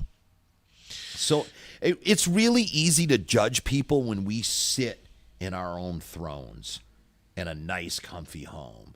If you've never experienced having to deal with MS-13 or a dirt floor, it's a poverty level that most people cannot even comprehend. Not even our homeless can comprehend the poverty level that these people go through and the struggles that they go through. So I do understand immigration. I get that we got too many people. We cannot sustain the level of people coming in. I absolutely 100%. But if you fast track these people and start charging them taxes out of payrolls and stuff like that, because all these guys coming up don't have to go by the same rules. I own a construction company, and everybody has seen the crews around here. The crews are coming up, and they don't have to abide by the same rules we do. They don't, they're subcontractors. They don't have to have safety equipment. They don't have to have workers' comp. They don't have to have all that stuff. But if all of a sudden you're like, hey, guess what? Now these guys are employees in the United States. You're going to do the taxes. You're going to do all of that stuff. Why aren't we doing that? That's what they're doing. They're coming here to work. I'm seeing a lot of crews. A lot. Yep. Barrie, Berlin, right here locally. And these guys are not locals. They do not have to abide by the same safety, OSHA, pay. Yeah. None of it. You can send them a 1099. They're going to be gone in 6 months back to Mexico. Yeah, right. So we're losing all of that money. Where are they coming from? What do you mean? Oh, okay. So I'd rather not say, but Springfield, Albany? No, there's an Hartford. actual app. And what you do is you say, hey, I have this job. It's 15 square. How many guys you got? And all of the crews bid the job. The local general contractor goes, all right, I'll take you. Be here this day. And they show up, and hopefully the guy that owns the construction company stays there and babysits them. Are you shitting me right Nope, now? I'm dead serious. I was just looking at pictures today, and I saw one, and I just saw like a roof they did, and there was absolutely zero flashing all the way down the roof and stuff, and it was posted pictures. It was an advertising and stuff, and so. Nothing against it. I mean, because there's a couple crews that they use around here, but the guy is on the job, and if you're there babysitting them, but just like everywhere else, if you can't be there, then you have to have somebody that you trust to be there to watch them. Mm-hmm. So, yeah, Vermont legislature, big discussion about. I'm so glad that we finally don't. Didn't they stop the supermajority now? Big discussion on education finance reform in the new year. The goal of lowering the cost of education in Vermont. We don't need to be lowering the cost. We need to be upping the cost. And you know what I would like to see? I would like to see story. So I paid for my kids out of my pocket to go to private Christian school, Websterville Baptist Christian School. So I sent my kids there. I had to pay taxes for a public school. And I could not write off that $700 a month for my kids to go to that school. That was a sacrifice I made for my kids to get the best education money could buy. And I will tell you right now, if you want super smart, educated, high moral kids, send your child to Websterville Baptist or homeschool. Or St. Monica's. Or St. Monica. Oh, yeah, St. Monica's the same deal. Same deal, because they're not federally. So everybody thinks like, oh, well, federal schools, because they're public schools, they're federally funded. They have a curriculum. It's got to be a better school. It's not. It is not even close. Those kids come, and my daughter left because she wanted more social, so she wanted to go to high school at Spalding High School. Yeah. She was 2-3 years ahead of all the public kids. She was already ready to graduate.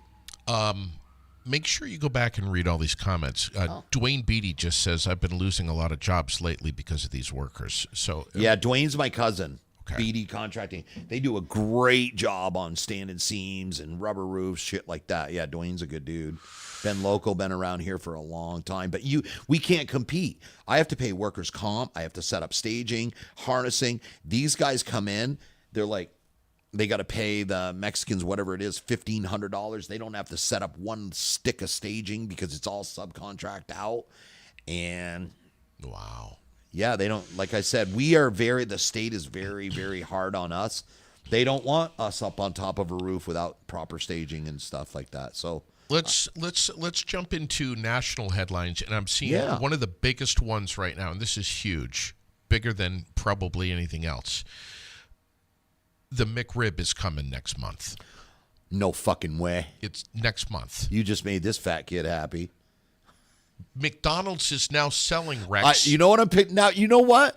I'm McDonald's so visual. All I can see is JD covered in barbecue sauce, like rubbing down his face, like with his shirt off, rubbed in barbecue sauce. McDonald's is selling jugs, 1 gallon jugs of the McRib sauce. You know what the real conspiracy is? What is the McRib? No one knows.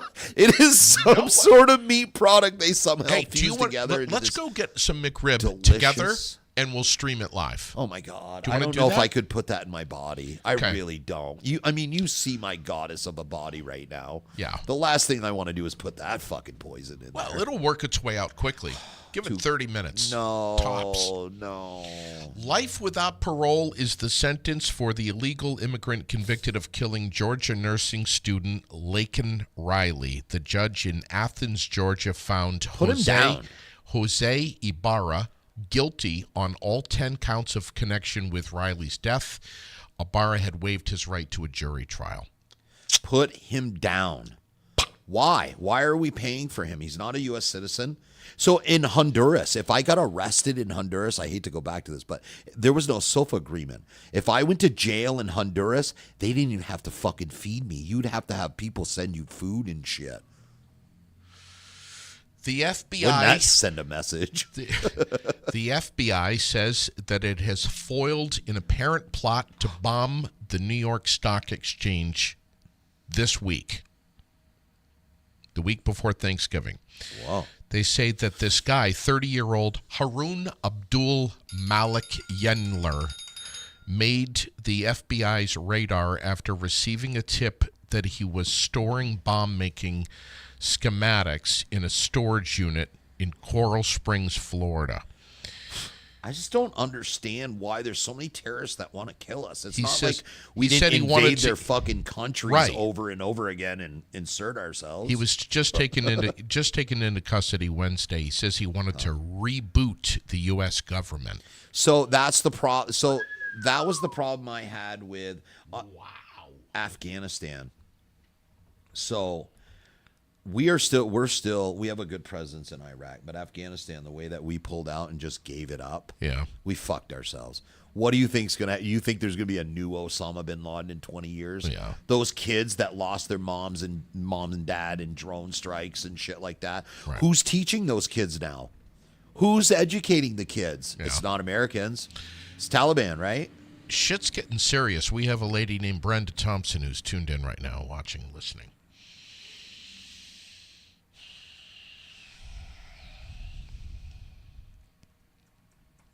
Cool.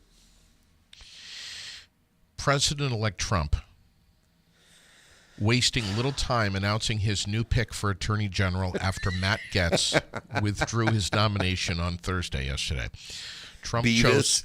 Trump chose former Florida Attorney General Pam Bondi for the position. Have you seen her? Yes, I have. There's a reason why. Look at his lawyers. They're dumb as a bag of hammers. He just wants to make sure they look good. Wow. That guy surrounds himself with the dumbest people.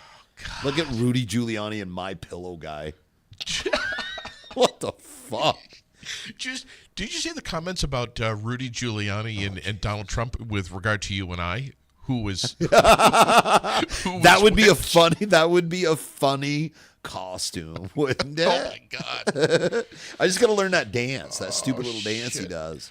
Texas Governor Greg Abbott says the Lone Star State won't back down from its efforts to secure the border. The governor says he's adding more giant buoys to the floating border barrier that was What an installed evil last human year being that guy is. with an effort to prevent illegal river crossings. These are the buoys that rotate with razor blades. Yeah, what a scumbag human being. The Biden administration claimed the buoys caused humanitarian and environmental problems, and the Justice Department sued Abbott to try to force the removal of these barriers.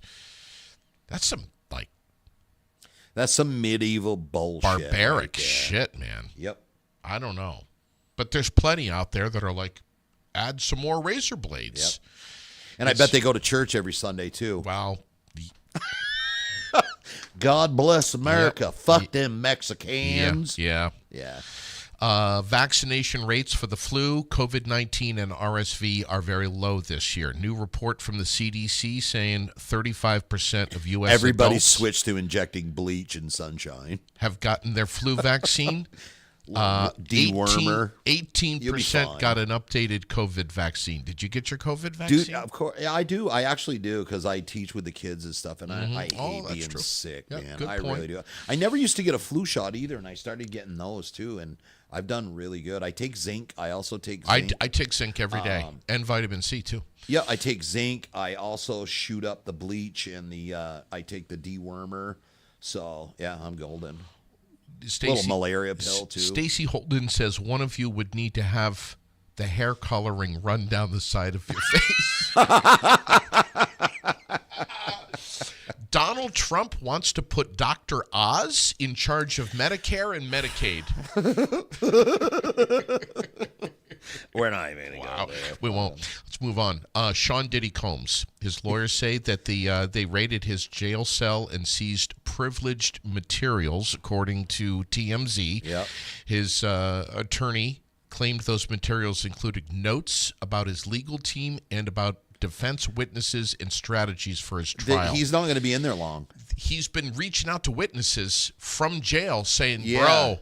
bro, take care of me here. Help me. Yeah, no. The Actually, trial's Trump set for, already came out. the trial is set for May in New York, by the way. Yeah, does it? They're Trump's going to pardon him because he's part of his cabinet pick. He's going to be the event planner for the White House.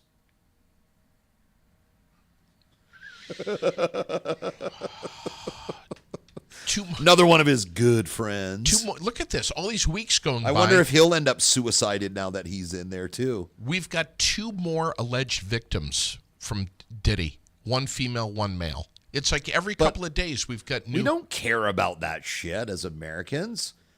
We don't care about none of that stuff. We say we do, but we really don't. I mean, come on. What do we care about? Do we care about these organic we carrots? We care about our personal these selves. These organic carrots that have E. coli? We have become a society of me, myself, and I.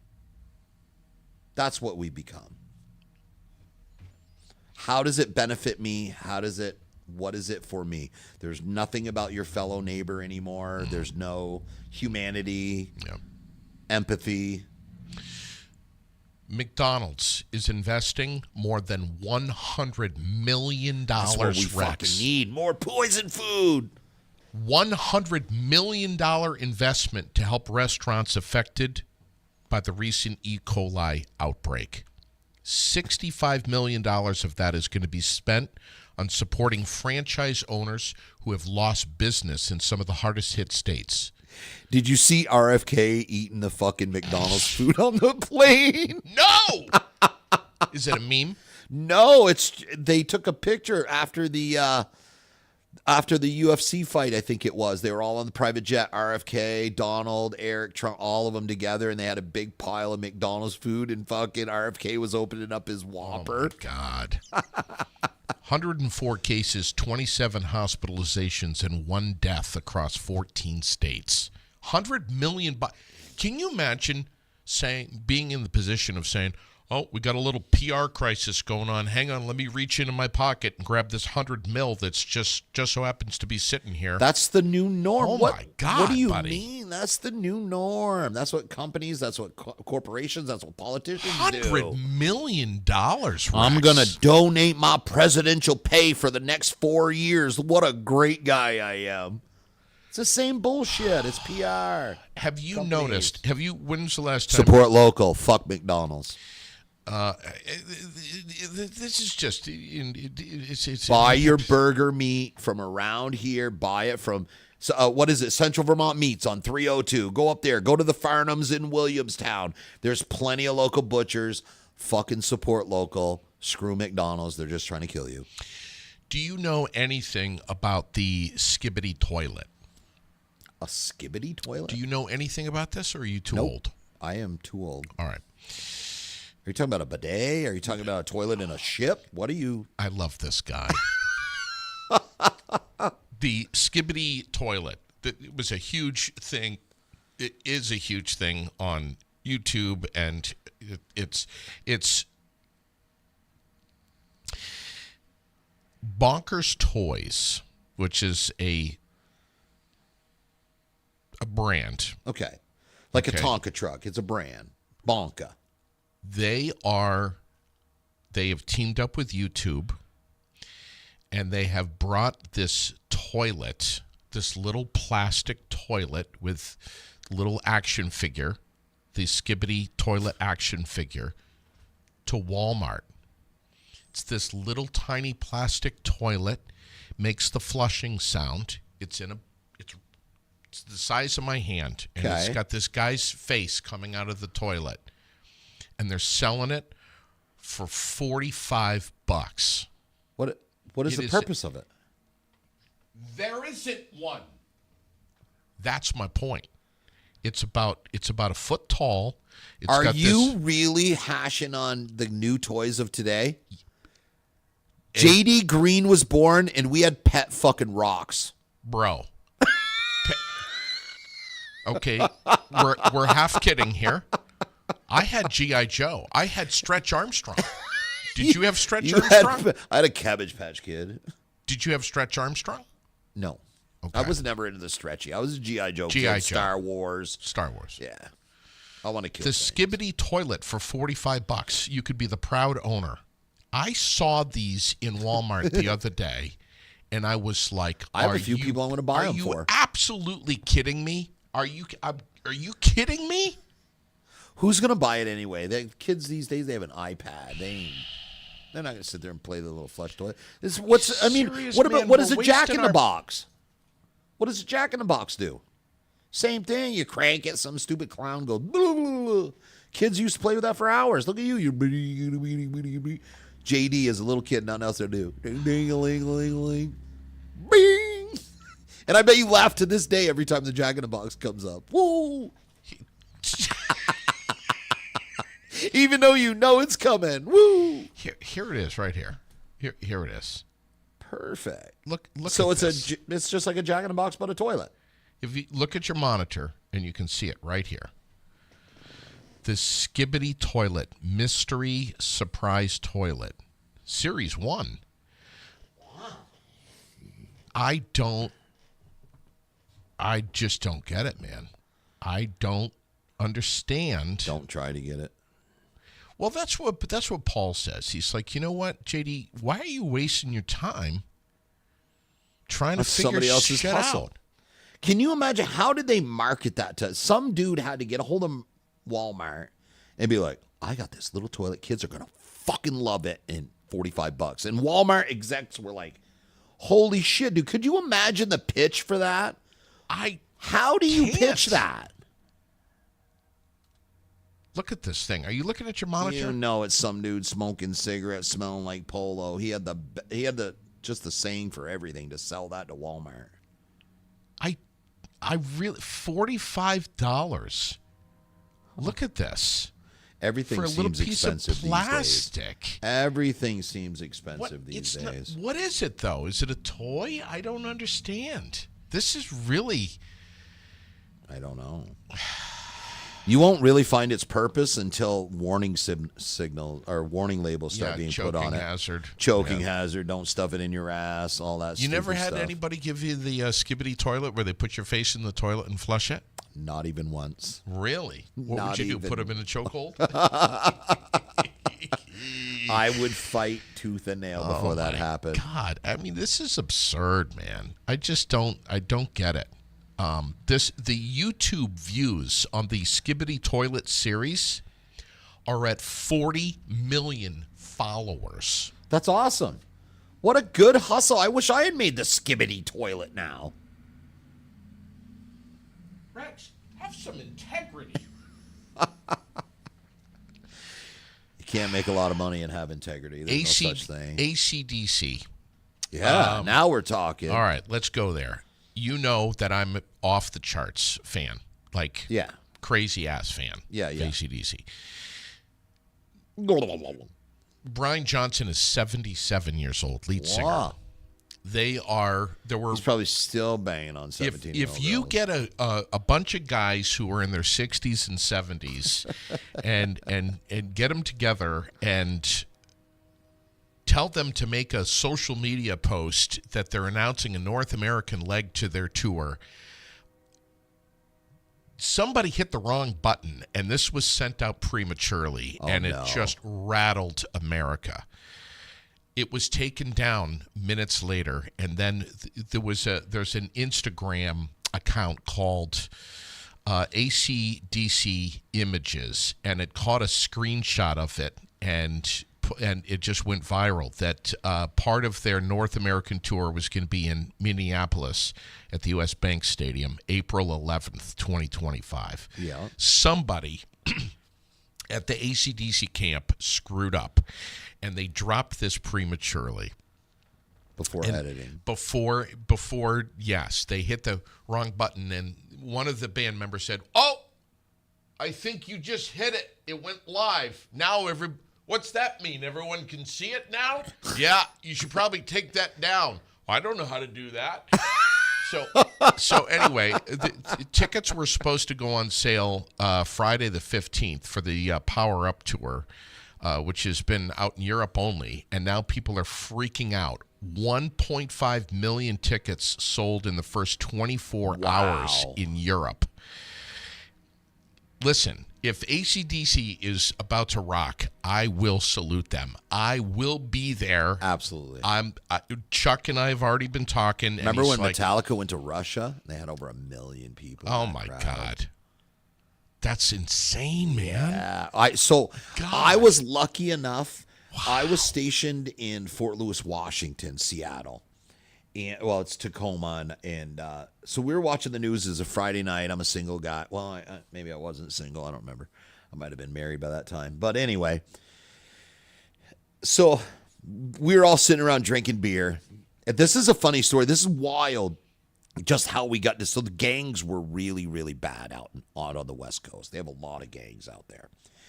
And so we're watching the news, and they were like, the Grateful Dead is in downtown Seattle. There's 250,000 people just wandering. They shut the whole thing down just for the Deadheads. Okay, so there's 200. We're like, we gotta go to a party, man. So we've been drinking, of course. So we hop in. There's probably 7 of us, and we pile into a Datsun. Oh my God. Mazda RX-7. Not the Datsun Z. It was a Mazda RX-7. So I'm in the back, like, cramped in this, and we're on I-5 heading to Seattle. And there's like 4 or 5 lanes, whatever. We're stuck in the middle. 2 cars on the outside lanes, and they start shooting at each other. And the guy in the car is like, we're going to get by him. And I'm screaming. I'm like, I got nowhere to fucking go. I was like, just stop. Let him go. We had to convince the guy. He's like, no, we can. And he was like keeping us almost in between them, trying to outrun them as they're both trying to outrun each other and shoot at each other going down I-5. It was the craziest. Very first night in Tacoma. Had a shootout on my back lawn. I did not understand why this beautiful apartment was only $400 a month, included everything, until the first Friday night, and they had a shootout on the bottom floor right outside my door. It used to happen all the time. Tillicum was on Cops. Like every episode of Cops was Tillicum, Washington. Wild place. Well, anyway. Yeah. Lily, I was telling her this morning, Lily's a huge AC/DC fan, like off the rails. Right. I was telling her that the last time that these guys toured was a very long time ago. It's like 2015, 2016 in America. Yep. And that one had grossed almost $200 million. Wow. Lily says to me this morning on the way to school, I shit you not, she said to me, Dad, if I can go with you, I am willing to give you some of my life savings. I love Lily. She's so adamant about stuff. I know. So, convincing Mom to let me take Lily with Chuck and go to California to see AC/DC. Not sure if that's going to happen, but I'm going to try. Would you ever want to go see them, North American Absolutely. tour? Yeah. All right. For those buying wine for the holiday gatherings, you can now pick up a bottle of wine from winemaker Pizza Hut. They're launching a new limited edition pizza wine with notes of tomato. Yes, no, or maybe for you on that, Rex. Pizza Hut wine. Pizza Hut wine? Yeah. Is it wine infused with pizza? I'm not buying wine from Pizza Hut. I would much rather have a weed-infused pizza. We have a Florida man taking legal action against Netflix in connection to the Tyson-Paul fight. He filed a class action lawsuit claiming that Netflix breached its contract when viewers were unable to watch the fight because of buffering. Did he get the message that he really didn't miss anything? Really? It went exactly like we knew it would. Oh. Anybody that's ever fought before knew how that fight was going to go.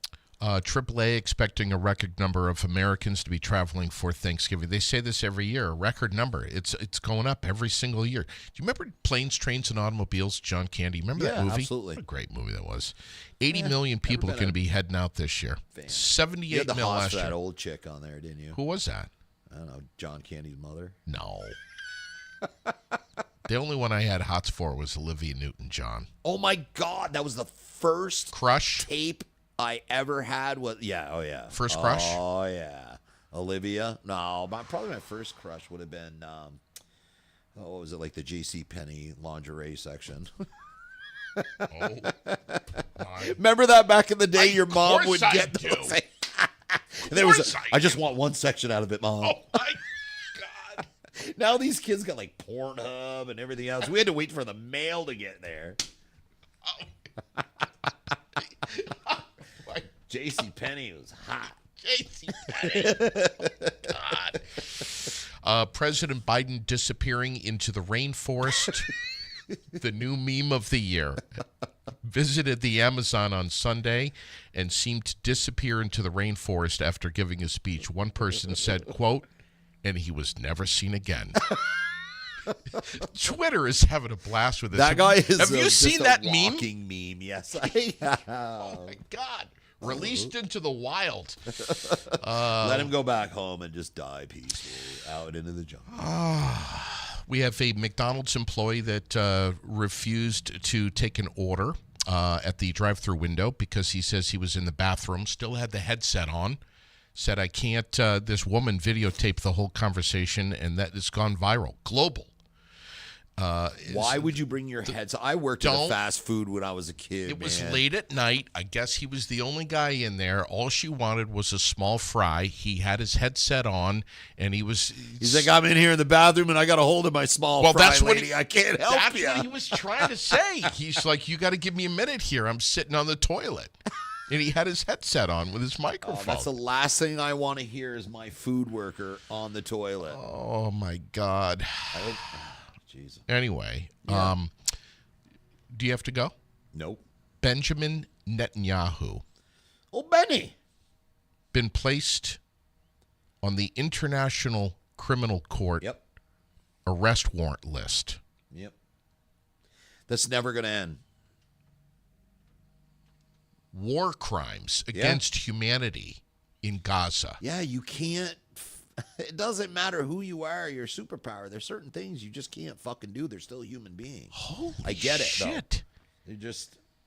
The only way that that's going to end is when one finally annihilates Do the you other. think that this is outrageous? No. It's not the first time that Israel's done war crimes. Nothing ever happens to them. They'll get some light sanctions or whatever, and that's it.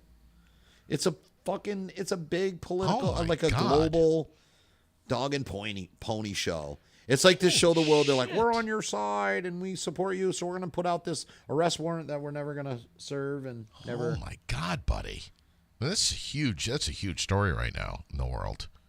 Really? It is. But if it's you go back- probably if you one go of the back- biggest stories in the No world shit. right now. But An if you go arrest back, warrant, you can see all the war crimes that Israel's done before. an against arrest the warrant Gaza for people. Israeli Prime Minister Benjamin Netanyahu has been issued by the International Criminal Isn't Court. there one out there for Putin and Kim Jong Un I and all don't them know. people too? Listen, don't start talking smack about Kim Jong Un, because if you do and he's listening, we're done. I get it. He's dude. coming to Barry. I get it. I don't want to talk about Donald Trump's buddies.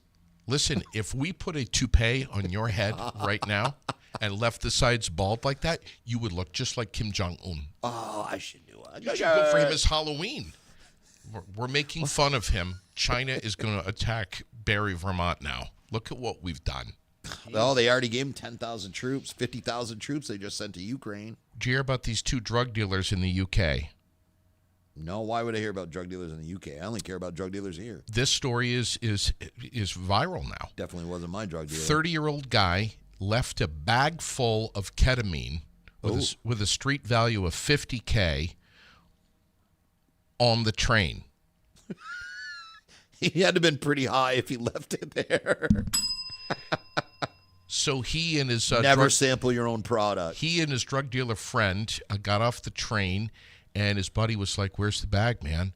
Oh shit! I left it on the train. I hope he reported it stolen. He did. That's exactly what they did. They called the police. They reported it that it was missing, and they're now doing 6 months in prison.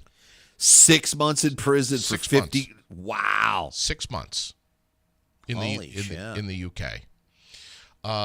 We have this Chinese-born crypto entrepreneur. I don't know if you've heard about this guy, who now owns arguably the most expensive fruit in the world. Justin Sun had the winning bid of $6.2 million for a banana taped to a wall with duct tape, sold as a conceptual art piece. Bro, have you This ever... all went down Wednesday night at Soothby's Contemporary Art Auction. I'm going to say it again, $6.2 million for a banana taped to a wall with duct tape. There's something really wrong with... You've never been to... we go to art galleries. Believe it or not, me and my wife, we started when I went on vacation in Hawaii and we went into an art gallery. I ended up buying some art. And I fucking love art. But if you ever go into a contemporary art, you'll be like, are you fucking kidding me? It looks like a little kid painted some of the shit, and you look at the pricing, $5,000, $6,000. I shit you not. The last one we went to was in Saratoga Springs, the art gallery in Saratoga Springs, probably 2 months ago. And we went out there, and it was like, it looked like a 3-year-old made like a butterfly, and it was $7,000. I'll take this shirt off right now and sell it for $6 million. We need to tack as long it as to the I wall, can call duct it tape art. it. Absolutely. My God. What else we got rocking and rolling? Let's see. 2 decades after an American military invasion left the country spiraling out of control, Iraq is becoming an attractive international visitors destination. You haven't seen that? There's been a bunch of people. Despite the do not travel notice issued by the United States. You haven't been watching the YouTube videos? It's a warning, Rex. Do not travel to Iraq. Absolutely travel. Why not? Who the fuck would want to go to, hey, let's go on vacation, honey. Want to go to the Caribbean? No. Want to go on a cruise? No. Want to go to Florida? No. Let's go to Iraq. Ooh, that's a great idea. Not. Absolutely would. Yeah, Why? so you haven't been watching What the YouTube fuck videos? Are you talking when you're about? a civilian, they fucking love you over there. They have places all over the place where they give away like free food, water. They'll drag you in there and they feed you. You've never seen those YouTube videos? They actually like Americans there now. It's wild. Back in the day, we used to go on vacation. Are you high to Iran. right now? Of course I'm high right now. I'm always high, dude. What? That's a silly question. We used to vacation in Iran. Until we gave them all that money, and the president there took all that money and lived a rich, lavish lifestyle while the rest of the people were poor as fuck. So that, they chased him out of the country, and that's all history kind of thing. Oh, my God. But why don't more people why read would you history? want to go to Iraq? For Let's what? go to Iraq. For what? See a culture, see people. You're not very adventurous. I would absolutely go, 100%. Why if you're not fucking going there, you're not a soldier. Adventurous. I don't want to get my head cut off on my fucking vacation, If Rex. you're not a fucking soldier over there, don't worry about it. What? They don't care. I can remember being in war zones and seeing backpackers. You'd be like, what the fuck are you doing? They're like, they don't care about us. You have a gun. Glenn says we should go for the hash. Yes. 100. I think it's more poppy now, though. Oh, my God. Afghanistan's got the market on that one. Listen, man, I want to mention here a couple of things in the community calendar brought to you by the World, Central Vermont's favorite weekly newspaper. Absolutely. We advertise all the time in the World. Yep. For our fights, you'll start seeing those on the back pages and stuff like that. They're a great resource for advertising. VT-world.com for the digital version. But, of course, we have a lot of stuff going on. They had a veterans dinner last night with shepherd's pie. That was huge. That was in the World. I saw that. We have the Mary Berry Holidays Craft Fair at the Berry Auditorium coming up on the 30th and the 1st from 9 to 3, free admission. Nice. We have everything you need to know about the Vermont Coyotes. They are doing, this is the ABA basketball team that's coming to the Granite City, Cool. making the Bay Area Auditorium their home. And this Sunday, November 24th, everyone's invited to the Aud to spend a day. They serve up a free Thanksgiving meal for everybody. They've got limited edition hoodies that you can buy. You can meet the coaching staff. You can do some scrimmages and some drills and some running. And get out on the court, which I'm going to do. I've never been into basketball, and then I went and I saw one professional show. I saw actually two professional shows. Yes, I saw the Frosties. It was nice to see that at the auditorium. The first time I ever saw it was the Harlem Globetrotters. Oh yeah, sure. When I was a kid, they used to come up here. So yeah, that's good. I hope Nicholas starts bringing in more stuff up here for the auditorium for us to do. That's great. And I'm going to post this up right now because this is really cool. 20 of you are going to have the opportunity to win your own limited edition hoodie. They've got 50 free tickets going out for the. How come you don't have the coach down here on your? He's been podcast? on. I've had both of them. Oh on. no shit. Yes, and the owners, they've been on. You should watch the Air Now podcast more frequently, Rex. Like, follow, and share. Yeah, but it's going to be amazing. It's going to be incredible. Speaking of Thanksgiving dinners, don't waste your time with the Wish version of Aired Out. Enough Ministries, right here in Barrie, and the Sons of the American Legion, Squadron 10, Dan Moland, Steve England, all those guys. They're continuing the tradition. I think it's like 25, 30 years now for their community Thanksgiving dinner. It's November 28th. I made my kids. We all went down there and served food down there before. Served food with Sherry Lamberton. Yes, we did. Yes. Yep. My kids needed to. I not forced my kids, but I wanted my kids to respect people no matter their stature. Yeah, whether right. they're homeless, whether they're still human beings. Yep. It's going to be amazing. And they're going to be doing that at Enough Ministries because the kitchen downstairs at huge. Post 10 was wiped out from the flood. Oh, no shit. Yeah, so there's no more kitchen at Post 10. Gone. Yep. They had like 4 feet of water in there. So they're doing it at Enough Ministries right here. Yeah, right, perfect. Right up the road. That's awesome. With Dan Moland. They do a lot. Those guys do a ton for the they do. community. Yeah, it's a they great church. Yep. Weren't they the ones that had like the kids things that was going on all the time? It was one of them because I remember my kids were involved. The Lucy boys were involved. Yeah. All of them. And the other one, Faith Community Church. That's what it was. that. Faith Community. Yeah. Yep. Yeah, they do a lot. Yeah. I want to give. You know who else does a lot for the kids? Granite City MMA with their free kids jiu-jitsu class on Mondays and Wednesdays at 4:15 to 4:50.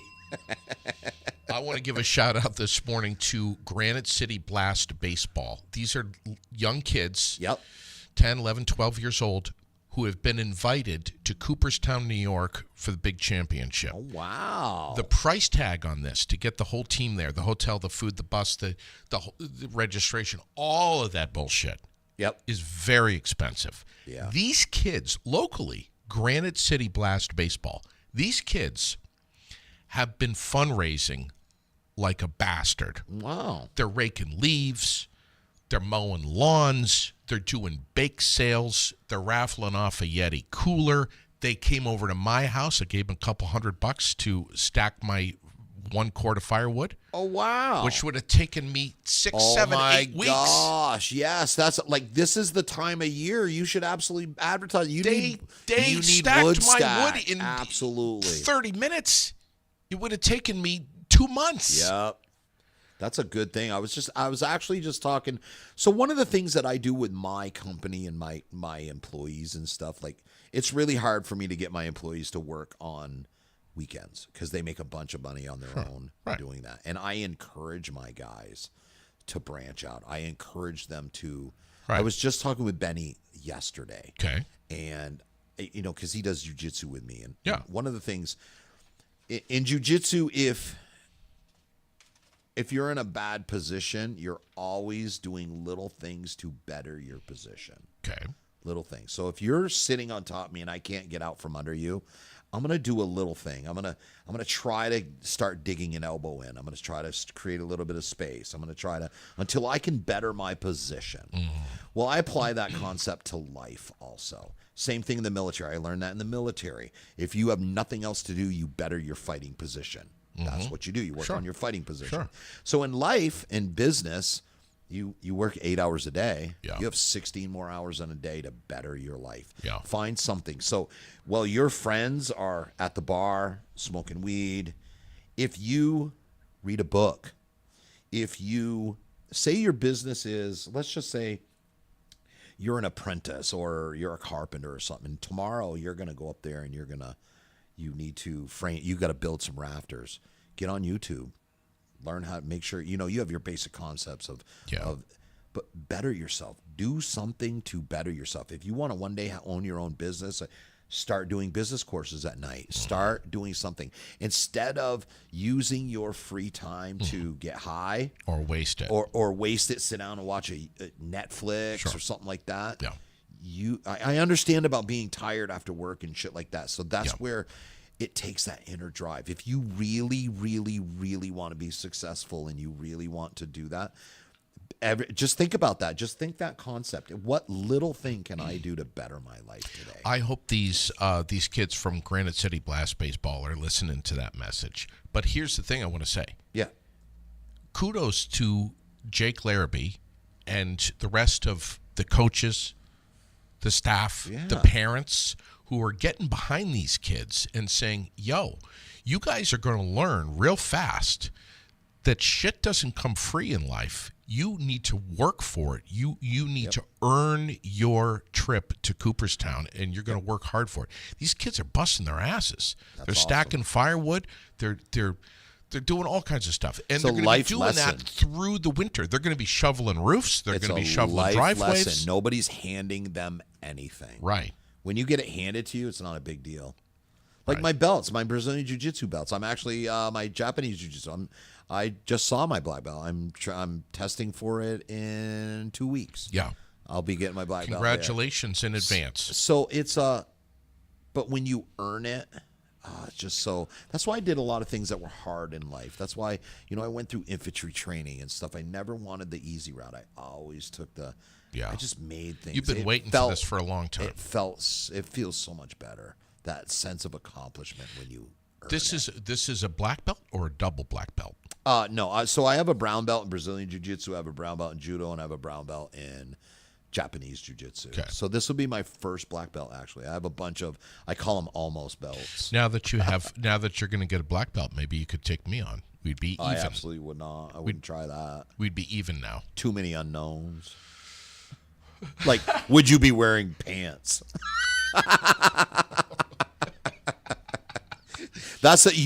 Okay, I am going to give you the best self-defense tip that will save your fucking life if you're a guy. Big guy comes up to you, just a massive Big Ed man. Okay, yeah. Big Ed. Bodybuilder, and he wants to beat you up. Yeah. This is exactly what I want you to do, is I want you with the most confident. You look them in the eye, and you stare them, and you ask them, are we fucking or are we fighting? And as you saying that, are we fighting? You start taking your pants off and drop your pants all the way to the ankle and say, either way, we're doing this naked. You would be surprised at how many grown men do not want to fight you naked. They will run away from you before they will take a chance of fighting you naked. I said to Lucas John one time, I know that I could win if you and I were grappling. And he said, how's that? And I said, I'd get on top of you, or try to get on top of you, and I would rip one right in your face, close range. That would choke you out, and the fight would be over instantly. I choked a guy unconscious the other day, and I did not want to do it. I didn't mean to. I was actually talking to him. Not want to. No, I had him in a choke, and I said to him, I said, Georgie, my God, I said, you could tap to this, and he goes, no, you don't have it yet, and his voice is getting. I said, oh, that's you don't Arena have City it. MMA right there. Who was that? That's one of our that her daughter comes to our free kids. Nice. Jiu-jitsu. So I got Georgie, and it's What was he saying? he's like, no, you don't have it, and so I'm talking to him, and I was like, Georgie, you Have know what? what? The choke. The jungular? Have what? No. He was like, hey, it's close. He kept telling me, he goes, it's close. And so I'm talking to him, and I was like, Georgie, every round you don't have to go 100% and make me choke you out and shit like that. And I'm talking, then I look down, and he's out. So I let go, and I'm rubbing his head and his eyes. He's like, oh. And he goes, yeah, that was really close. Really close. And by this time, You were snoring. I'm cradling him like a little baby in my between my legs, and I'm rubbing his head. I was like, it's all good, Georgie. I said, you weren't out long. He goes, I didn't go out at all. He goes, I got close. I saw the blackness, but he goes, you probably could have got it, but I just want to see if you could actually choke me out. And I'm still rubbing his head, and he still doesn't realize he's like dreaming. Oh, yeah. He was dreaming. So, Georgie, you were asleep. If I didn't let you go, you'd be dead right now. Tickets for the Battle in Barrie 15. Yes. 100%. DonniebrookFightPromotions.com. Yes. Saturday. Yeah, if December you get on 7th. there, you click on your favorite fighter. There'll be a code. What it says is add the code or whatever there. And you click on it, there'll be a name drop-down list. And every person that's fighting on the card, you can click on any of their names, and that will give them credit. Okay. Towards their ticket sales. Yeah. You can go to Harrington Food and Fuel. Yeah. You can go up there. They have tickets for sale, actual tickets right there. You ask for tickets for the fight. There's no front row tickets left. There's very few second row tickets. Ticket sales are going through the roof because we have guys from Glover Teixeira's gym, Alex Pereira's gym, Felipe Silva's gym. We got Charlie Rosa coming up from the UFC. He just won a fight down in Gamebred down there. They're also those guys do a drug because they're from like Massachusetts, New Hampshire area, and the opioid crisis is huge. So Yeah. Lucas is a big advocate. They started a program called Chumby, I think is the name of it. But we're gonna have a bunch of stickers up. They're gonna advocate for that. We're hopefully that Jason Fleury will get a hold of me so we can have a box up there and accept Christmas gifts for the local kids around here. Man, I grew up around here, and I know how many families around here don't have the money to buy for the kids. They just don't have anything. And kids should never suffer for parents' poor decisions. Or circumstances. Yeah. Yeah. Kids just shouldn't. They're the innocent ones. I have a lot to say Agreed. about parents. I have nothing to say about kids. I don't give a fuck. Except for my kid, who you love and adore. Your kid comes from a good family. Your kid comes from a mother and a father. I'm not ragging on anybody as a single parent. I'm not. I know it's hard. Right. Of course it is. And but kids need a mother and a father, whether it's a single dad. They need that balance. You need that strength, and you need that compassion. Yeah. And it's hard to play both of those roles. It really is. Lily, by the way, as you know, is doing motocross. Fucking awesome. She would love to take you on. You wouldn't be able to keep up with her, buddy. I'm telling you right now. I would try. I haven't been on a dirt bike in a long time, but I would absolutely try. She'll smoke your ass. We both start on 250s, or She what? wants a two-stroke now. Oh yes, we all want two strokes. Do they even make them anymore? Of course they do. Who? Look them Oh, up. my God. They're all over the place, buddy. Who? Kawasaki? 4 cylinders. Gas? 4 cylinders. No. YZs, KZs are all 4 cylinders There's now. two strokes everywhere, buddy. 4-stroke. Want to bet? I looked these up because I wanted to get a 2-stroke. You have to buy an older year. You can't buy a brand. I'm telling you, I think there's only 1 or 2 of them that make a 2-stroke. I just saw brand new, beautiful two strokes. Who? Up What? up in Littleton there. I can't think of the name of the place. That's where I bought my Hunter Naltz. CRF. Naltz. Yeah, Littleton, New Hampshire. That's where I bought his CRF. Yeah. Look them up. I got a CRF. I bet they're 4 strokes.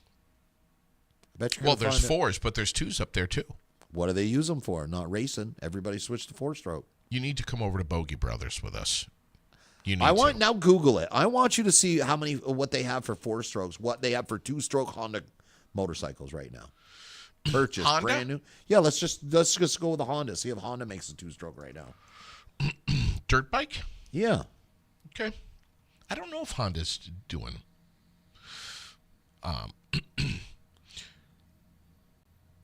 I'm just looking here. Yeah. The Honda CRF series is a line of That's four-stroke motorcycles. 150. Is that a two-stroke? We should be having this fight off the air, but I'm pretty sure I know Who? I think Husky might make the CR500 is a two-stroke. No way. They make a 125. Yes, they do. They do? 125, a 250, and a 500. I thought they stopped making them. Did you all. want to kiss my ass now, I thought they or stopped did you making want to them wait till all. later? I did not think they made two strokes anymore. Yeah. I thought that was a thing of the past. Yeah. Mixing oils and shit. You got to come up there and see what's happening Oh, up at yeah. Bogey Brothers. Yeah, that'd be They go fun. wide open up there. Yeah. There's an 11-year-old on a two-stroke up there who is on Sean, you got to please Google Bogey Brothers MX up in You know Barnett. you know who used to race dirt bikes? Gabriel Cole from The Source. Oh my God! He used to Wait a minute. Mashinsky. You told me that. Mashinsky was his sponsor. I think you told me. Yeah, he was a really good fucking dirt biker. Wow. Yep. There's was on Mashinsky's There's a race girl team. up there who's her name is Emma. She's 13 years old. She was just in the women's I think the 250 class Wow. and won Well, yeah, on because an she's probably on like an- 90 pounds. on an 85 two-stroke. Oh, yeah, because you can handle it. So I did that. I had a Ninja 600 when I was like 15. Oh Jesus! And I could smash that thing wide open through the Williamstown Gulf. Oh my God! And then I got a Ninja 750 because I was like, I outgrew it. By the time I was 16, 17, I was like, I outgrew it. Yeah. I didn't weigh enough. I could go faster on that 600 than I could the 750 Yeah. because I couldn't handle the 750. It was too much weight, and I didn't have enough oomph behind me. yeah, Like that 600 I could throw around. 750 right. I just couldn't. I'm getting a new dirt bike next spring. I got to Just do got it. a new Harley, dude. Have you seen my Harley? I've seen your Harley. It's beautiful. Ah. It's beautiful.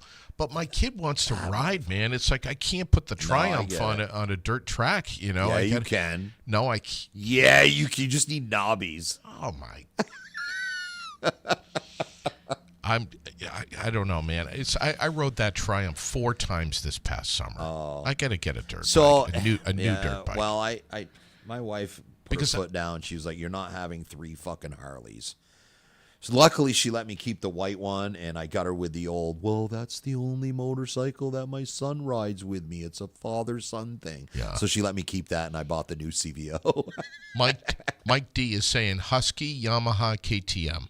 They all make 2 strokes. Yeah. Really? Mm-hmm.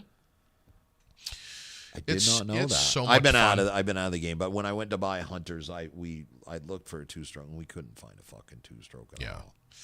I at 54 years old, I have absolutely no business being out on the track. The last I'm time I brittle. drove a 2-stroke, I I go drove down. a YZ 490. I felt like I could jump a house with it. I Really? love that thing. Oh, Why don't you yeah. come up and get hurt with us sometime? I would love to. Would you? Oh, yes. I love dirt. Dude, I grew up on dirt bikes. I got my first mini bike when I was like 5. I had a my Honda God. Trail 50. And then I've had CRs, KXs, XRs. I was a big Honda guy. Yeah, so Lily's on an XR 80 right Yep. now. First clutch bike. Yep. And that's she graduated from the 50. Yep. Just sold that That's what Hunter had the CRF 50. 80. 80. Yes. Okay. And that was a clutch also. Yeah. Yeah. It's just Lily is so addicted to it. Hey, talking about motorcycles, we should have my buddy Big Kenny on and we should talk about motorcycle gangs. Is he brave enough to come in here? Fuck yeah, he is. When can we get him in here? Want to try for next Friday? Big Kenny's the guy with one leg. Yes, he is. Big Kenny spent his life. Me and Big Kenny started he started in several clubs. He went on. Me and him were in a club, a large 1% club together. He was a president in one chapter. I was president in another chapter, and then he went on to an even bigger club, one of the biggest clubs. I'm not going to talk about the name of it, but we could talk about clubs. We could talk about. But he was with a major club out of Massachusetts. It was the biggest club in the world. Okay. So Yeah, he's got some wild stories. We have some wild stories. Does he have together, some man. wild stories? Yeah, Big will, Kenny. Will he say what, Oh, yeah. what the name of the club was that he was? He might. But I'll leave that to him. That's that out of respect. I leave that up to him. But we'll talk about the stories. We'll talk about parties. You don't necessarily. You'll know. You don't need to drop names, shit like that. It's just Okay. It's a good time. You'll It'll know. be fun. You'll Yeah. know. People will know. It's a lot of fun. Listen, thanks for coming in here this Yeah. morning and having fun and You should have no problem selling advertised space on this show. I mean, you have, 2,000 people live watching all the time. You'll be up over 15, 20,000 views overnight. If I was going to advertise, this would be the show I wanted to be on. Well, I'm kind of biased because I'm fucking Rex. I had somebody say to me, TGIR. I don't know when it was, a couple days ago, sent me a message. What day's Rex on? Every Friday, 9 a.m., baby. Yeah, because I'm not talking politics on Facebook no more. If you want, no more. Nope. Not even one little bit. You want to talk politics? Come here. I'll burn you on live air. We'll talk. We'll air it right out. You want to talk something like that? Can I buy some political time with you? $20. If you want my opinion on anything political, $20. I'm just hey. Can I write you a check? Yep. If you are a politician and you're listening and you want me to favor your view, $50. I'm not bashful. I'll take your money, politicians. 100%. I'll advocate for you, whatever you want. It's just money. But you won't give me your political views for free. No. Okay. I'm not doing that no more. $20. I get it. Politicians, $50. And I'll fight for their view. I don't care how crazy it is. I'll go off the wall to say you're right. $100. You'd be really surprised what you get. Thanks for coming in here, man. You know what I want to do someday with you on the air live? Don't say that. We're not doing that, and that's illegal in most countries. States. I want to arm wrestle you. Oh, fuck. You know I used to professionally arm wrestle? Yeah. With Scott Setting? Do you know what I want to do with you? Me, Mike Nissen, Scott Setting, we used to do the tour around I want to bitch slap you sometime, too. You fucking bitch slap me, I'll beat the shit right out of you. I want to bitch slap you. Even joking around, you bitch slap me, that is not as a man. It's a competition. No, you fucking slap me in the face, I am beating you till you're unconscious. I'll come over there right now. You won't. Right now. You won't. Don't let the fucking air stop you.